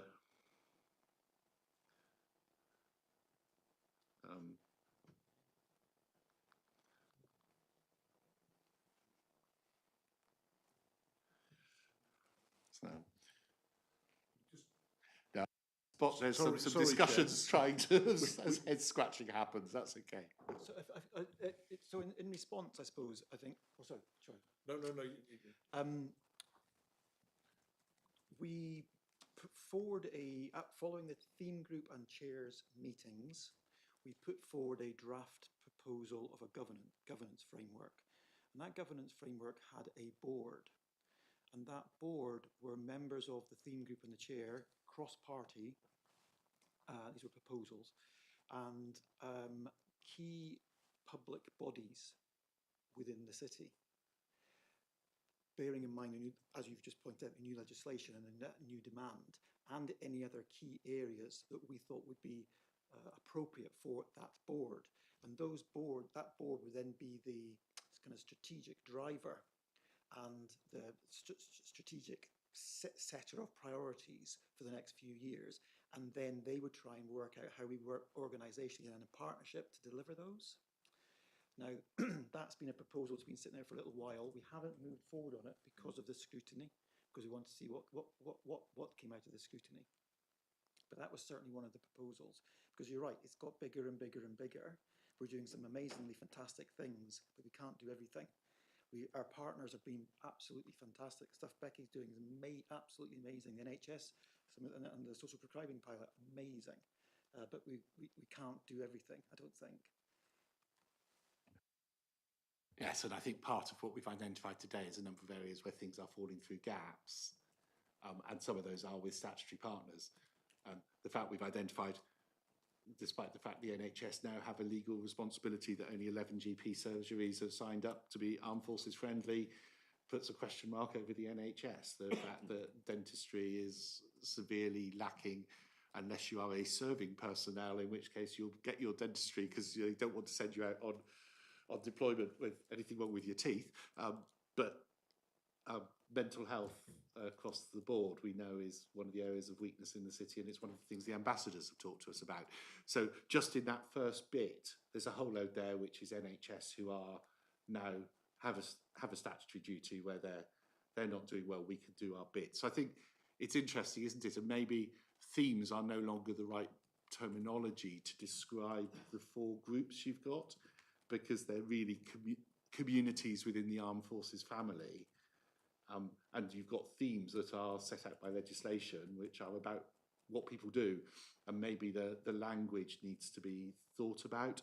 So I guess there's something here about how we do some structures that make everything work. And we try and fill that hole that has been left by the change in legislation away from local authorities having a strategic role as well as an internal role, which maybe we have today identified some of the areas where that causes us some weakness because things fall through. And who's looking after MKC Heroes is a massive example of that. And you know, so we need to be, I think, looking at how we progress beyond what the legislation says in order that in Plymouth we do our very best to be exemplary, not just tick the government's boxes, most of which we are already doing. So it's an interesting one, isn't it? I think in terms of the areas that we needed to cover, that takes us through everything other than Armed Forces Day. And I think from here, I would welcome the fact that Armed Forces Day is still seen as an important thing for the council to support. I'm pleased that we have a big celebration of Armed Forces Day in the city, and I think were it not something that was being supported, there'd be a lot more noise in the room. I think if I open it to discussion now, we will hear lots of praise. I think it might be useful for the city to get the message out that just because Falmouth is the National Armed Forces Day celebration point next year, Plymouth is still having Armed Forces Day, because that's something that has been raised with me, people thinking that because it's happening in Falmouth, it's not happening in Plymouth. And it is happening in Plymouth next year, I know. So I think it would be good for us to strengthen that message. Mark and then Pauline. No, go on. Just a quick one, Chair. Because Falmouth is going to be National Armed Forces Day, it could impact on Plymouth because a lot of our standard bearers will go to Falmouth and a lot of our organisations will. So it could impact on our Plymouth Armed Forces Day. Thank you very much, Councillor. Not Pemberthy. Thank you very much, Pauline. Yeah, I'm in close contact with the lead for it in Cornwall. Louis Gardner and I are ex-submariners. He's got the lead for it down there. We've promised we won't steal anything from him. However, yes, we will still be having an Armed Forces Day up here. Yes, we will certainly be celebrating it up on the Hoe, loud and proud like we normally do. Thank you. So, Yes. Basil, yes. Yes. I'd like people to be assured that the Federation will make sure that Armed Forces Day is fully represented by standards from the Plymouth and the surrounding area. I mean, to us, it is probably the most important day of the year, and it's a recruiting playing times for the Armed Forces Covenant and everything else to do with their veterans. We will be supporting it as strongly as we can. Thank you, Basil, and I thank you for all the work that the Federation and all of your member organisations in the city do. They do make a real difference, and I think our covenant is strong because you've always held us to account. And I know 10 years or more than 10 years ago, before our covenant was initially signed and I sat down in a room with you, you gave me a tough time, and you've given me a tough time ever since. But hopefully we're still managing to do our best to deliver for you. They were happy and simple days.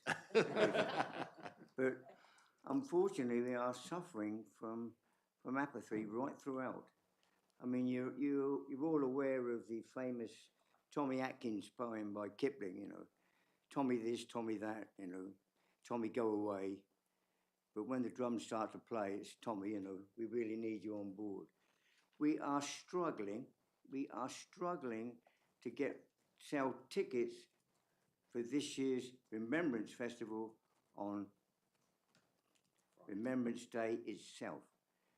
We booked in for 600 people, and at the moment we'll be lucky if we get about 250. They're just not, you know, I mean, how many people around this table now bought a ticket just for a start? But I'm just saying, we are struggling because I know COVID has given us a big knock, but it's just not happening. And it's most important that we never forget what our service people have done and continue to do. Thank you, and I did give you a plug at the start of the meeting as well for that, so I dare it not, and I have bought my ticket, so and I look forward to it. So in terms of Eternal, there is some stuff around data. There's something about actually mapping the staff and an internal network, a whole thing around comms, a debate around what structures will support an effective covenant, and some of that has been raised by Alan in terms of there's some thinking and it still needs to be developed further. So, you know, there's a question over that. And the importance of partnership, but also the extra importance of a lead partnership when everyone's now signing individual covenants rather than the council having a legal responsibility for pulling all of that together, and that being something that we can see the council trying to do. And I think around the table we've been talking a lot about partnership throughout, so I don't think that's something that we would say the council shouldn't be doing. In terms of generic themes, does that sound right for that last section? Yeah, so we've got just under half an hour left, and this is where we try and pull all of this together into some sort of recommendations, which should be quite interesting. Yeah, Chris and Nikki, if you need to go, do feel free. But before you do that, if there's anything you would really like us to recommend, do let us know. This is your chance to say, I'd really like a recommendation about, so that we can at least put that into the melting pot. But if not, then feel free to go. So, and my pages are now in no order at all. So if I have to go and look at pages, I'm going to be stuffed.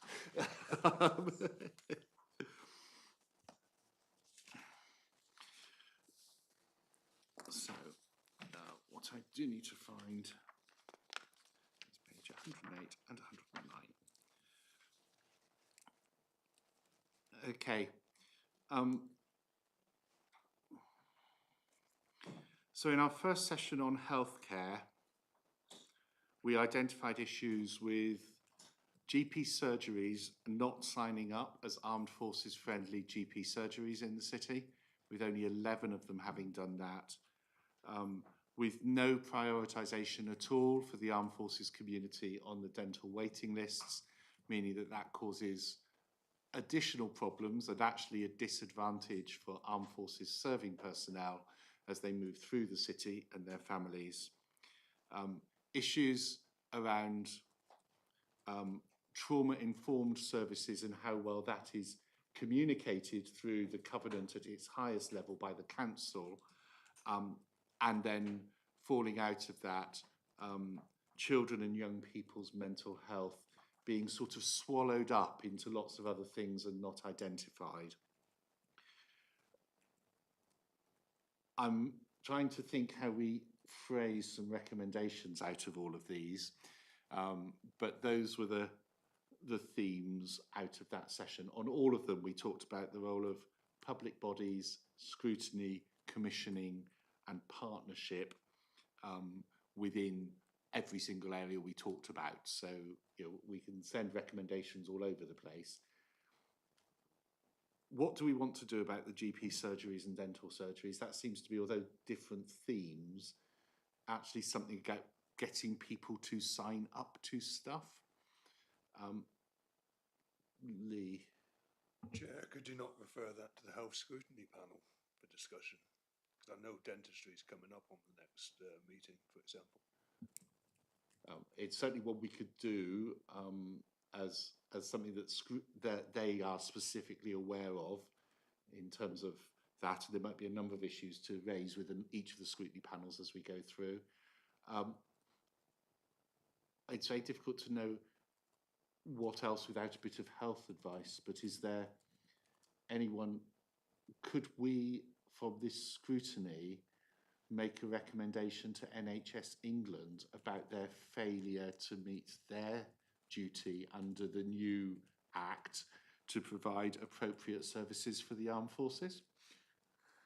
Chair, if I remember rightly, the NHS England have actually signed up to it formally, but I can't remember seeing anywhere written that it's mandatory or legal requirement for any individual surgery to sign up to it. It's just encouraging those surgeries to sign up to it.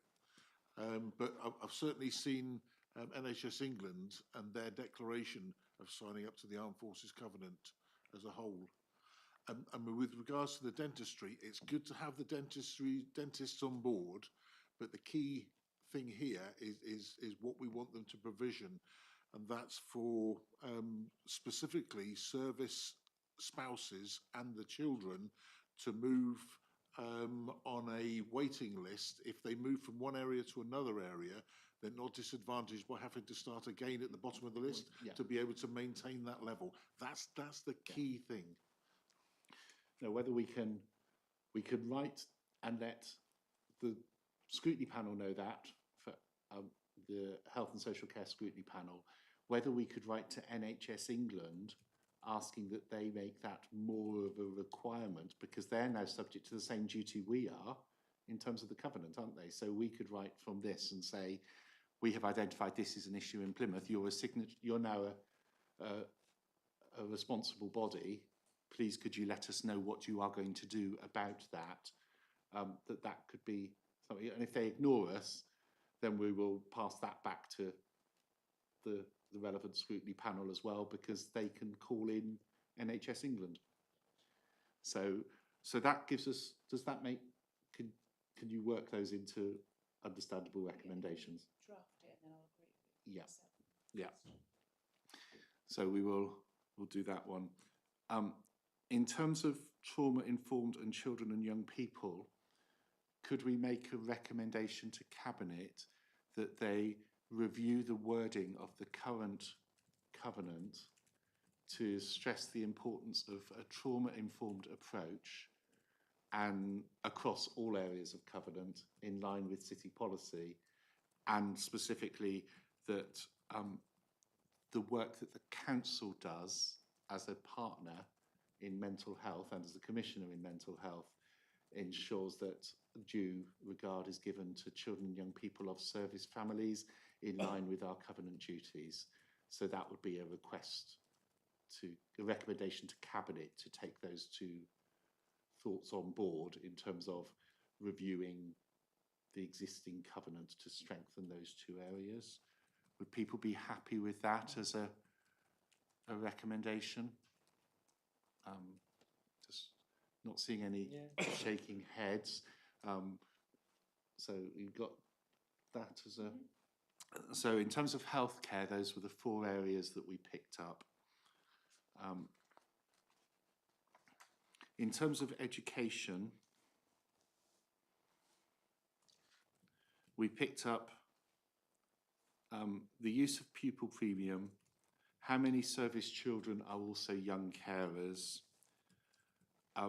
school admissions code and priority for service children within that, which is whether we can do something locally, the voice of children and young people in understanding what the covenant does, and how schools support is better done. Now, there is a whole issue of what the Royal British Legion is doing, and I suggest that one of the things we do under this is that we write to the Legion and say that we were disappointed that their response to us did not include anything at all about MKC Heroes, which started in Plymouth and which they are now the lead for, and that we are disappointed that that means that children and young people's voice in the setting of the covenant and the working of the covenant is absent, because that is something that they have taken lead responsibility for.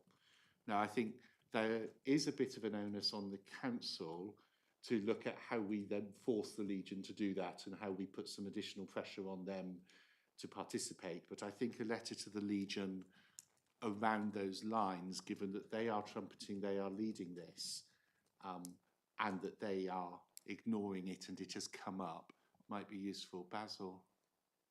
Could you possibly add the word in there, disappointment, extremely?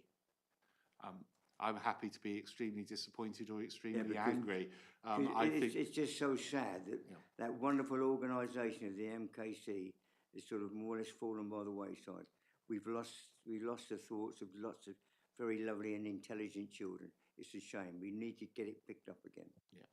So I think one of the recommendations from the scrutiny will be that we write, it might be that we recommend that is a joint scrutiny and cabinet letter to the Legion, if you're happy with that, Mark, that we put both scrutiny and the executive together on that.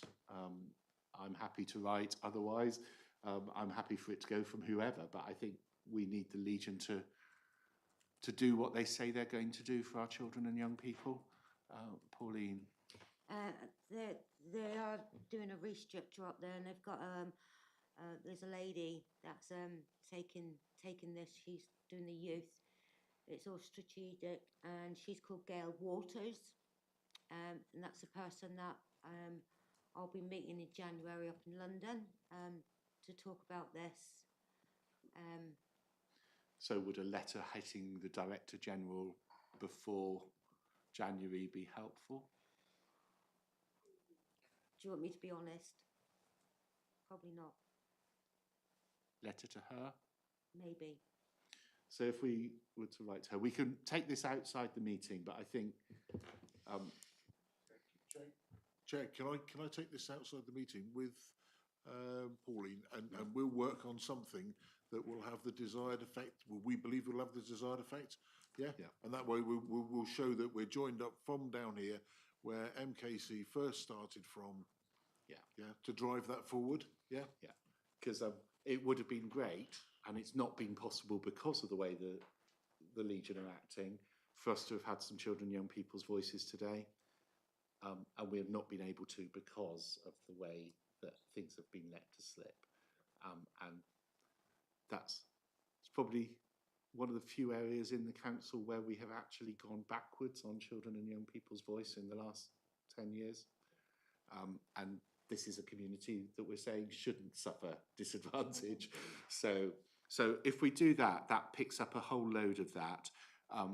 Obviously, if we copy whatever we do into the Director of Children's Services and the Director of Education, they will be aware of the importance that we're placing on that. But it's very clearly targeted at the people who've said they're going to do the work. People happy with us doing that, and we can let Children's Scrutiny know that we've done that. And that's for the voice of your children and young people and support for schools.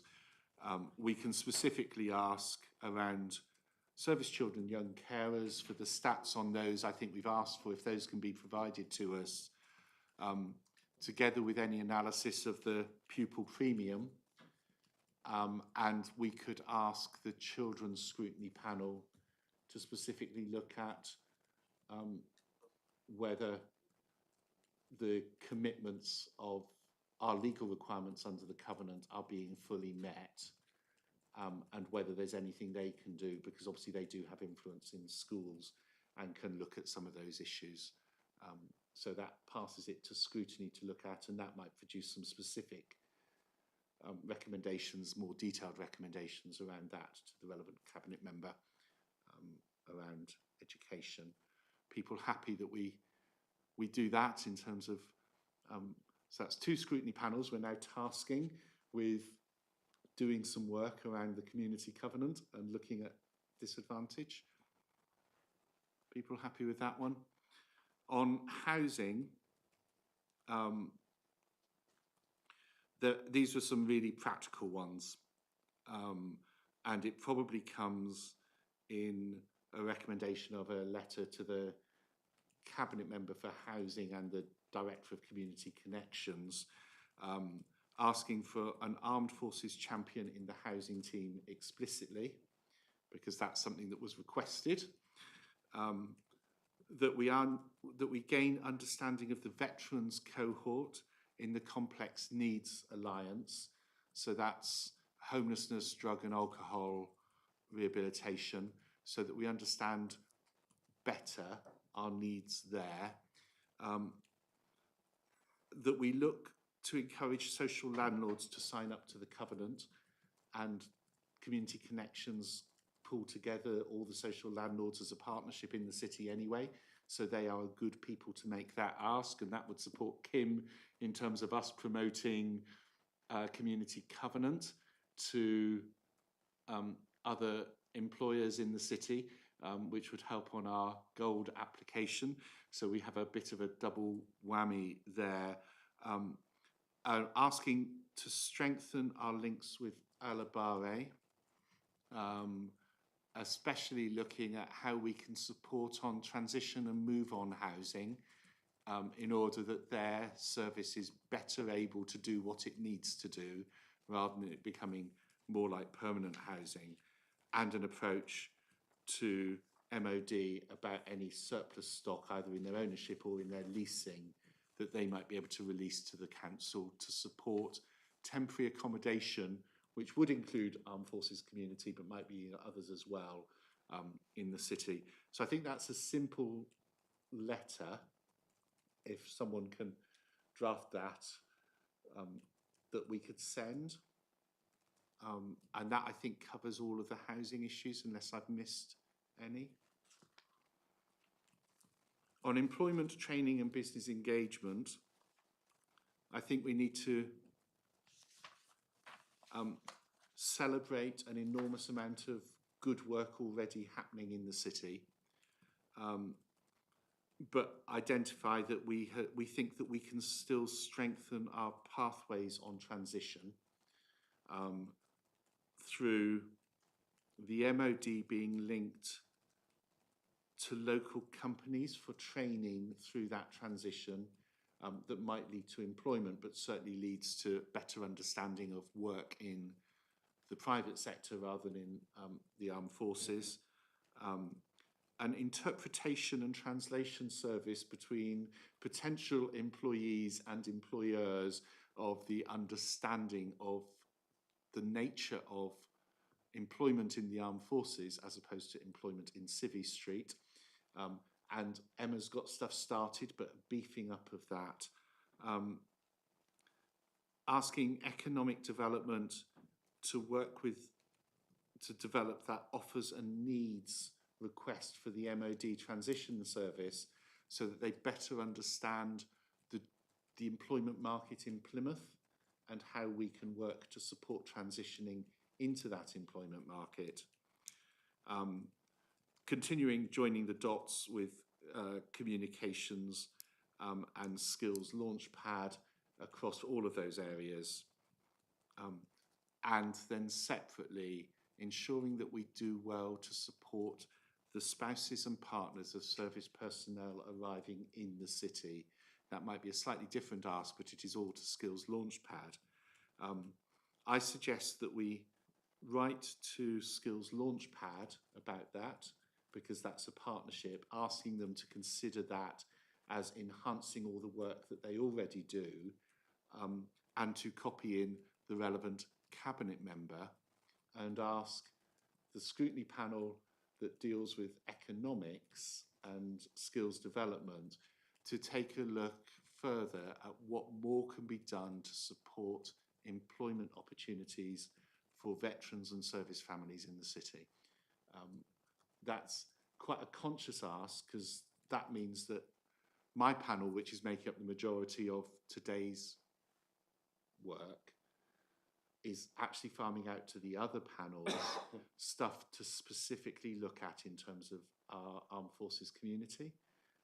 And that makes it clear that the community covenant in the city is a full council responsibility, not a specific, oh, we'll farm that off to Chris's panel and not have to worry about it, or we'll farm it off to Alan and not have to worry about it, because suddenly directors are going to have to write papers for their panels.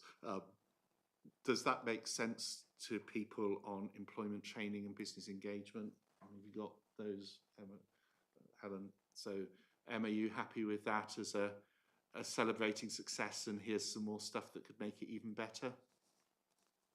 Yeah, I think that was a good summary. Thanks, Chair. The one thing that I put in my paper that I failed to reference is an opportunity for some performance coaching. So one of the gaps we've identified is to enable these individuals to transition positively is potentially a more wrapped around support on some one-to-one bespoke performance coaching. And it would be really helpful to reference that, because that might help us tap into some funding.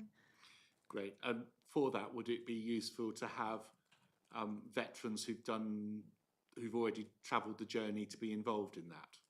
Absolutely. And actually, Councillor Sher and myself are talking to an organisation that offer precisely that. So it's a gap I can see, and it's something that could overcome some of the things we've identified today.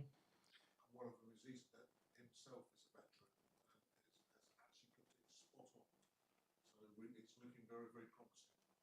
Great, and presumably if they needed more volunteers to be involved in that, people like the Fed would be happy to put out calls for volunteers to support mentoring people transitioning. And I assume, Chris, that through your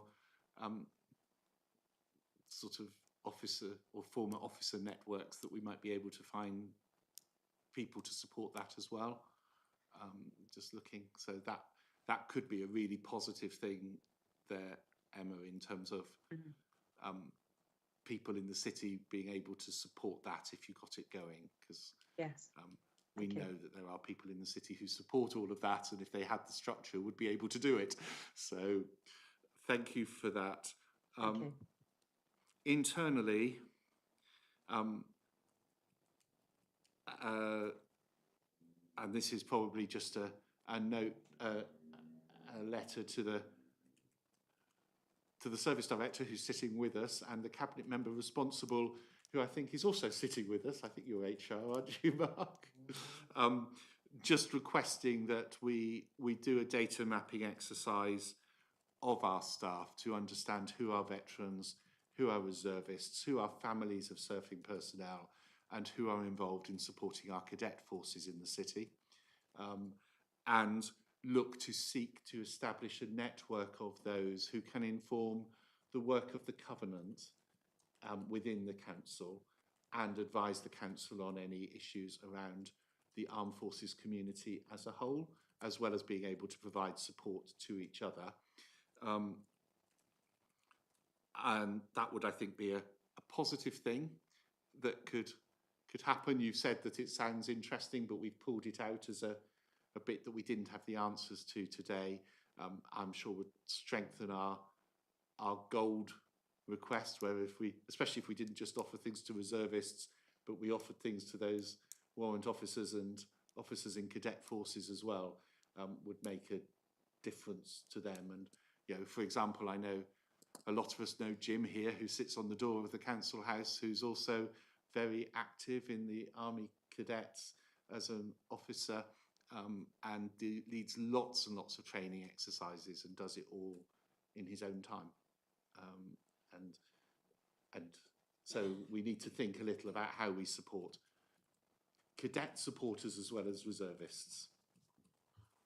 I totally agree with you there, Chair. And in actual fact, those members of the cadet forces who are instructors, etc., all carry a mod form 90, which is actually the name for an ID card. So that automatically entitles them to all this help.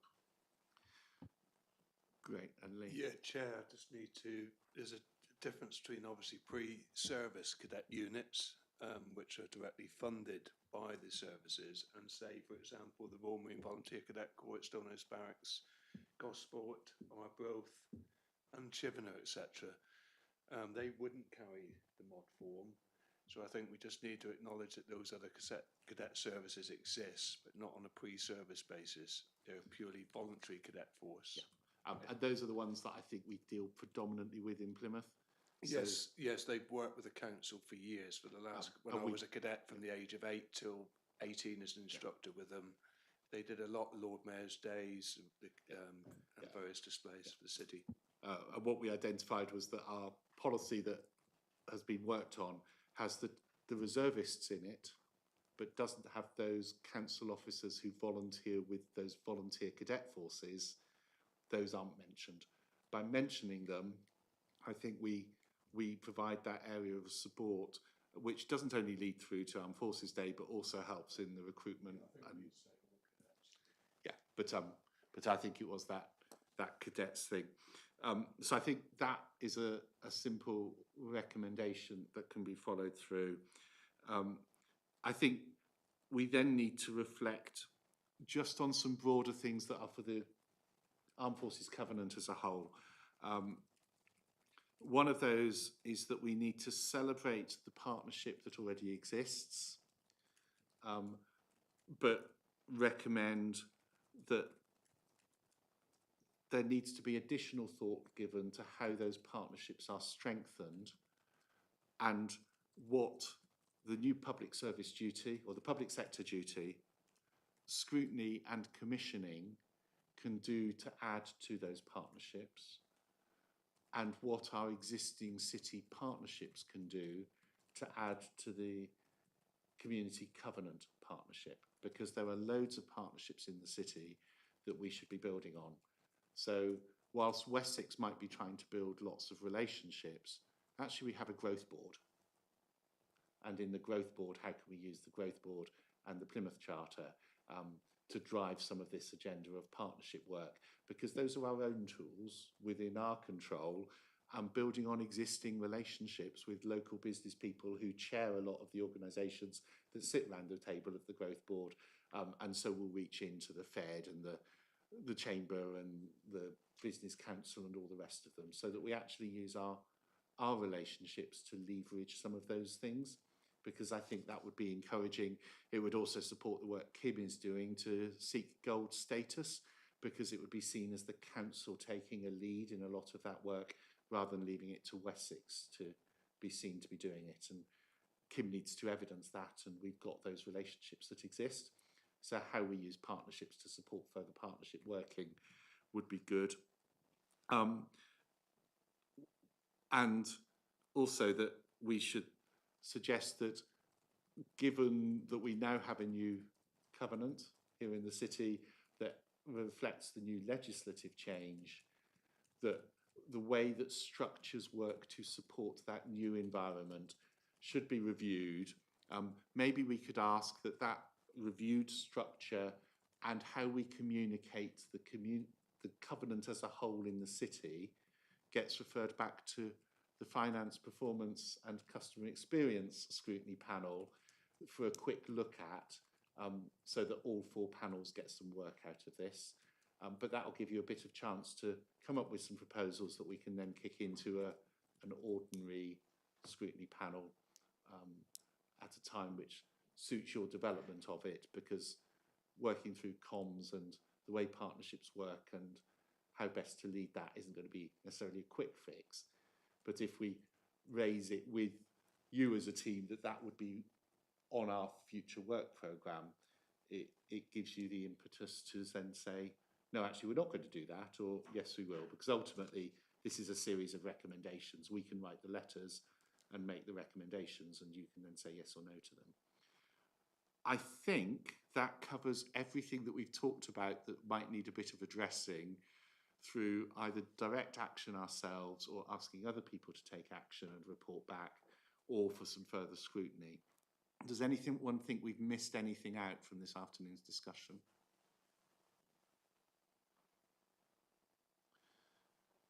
No.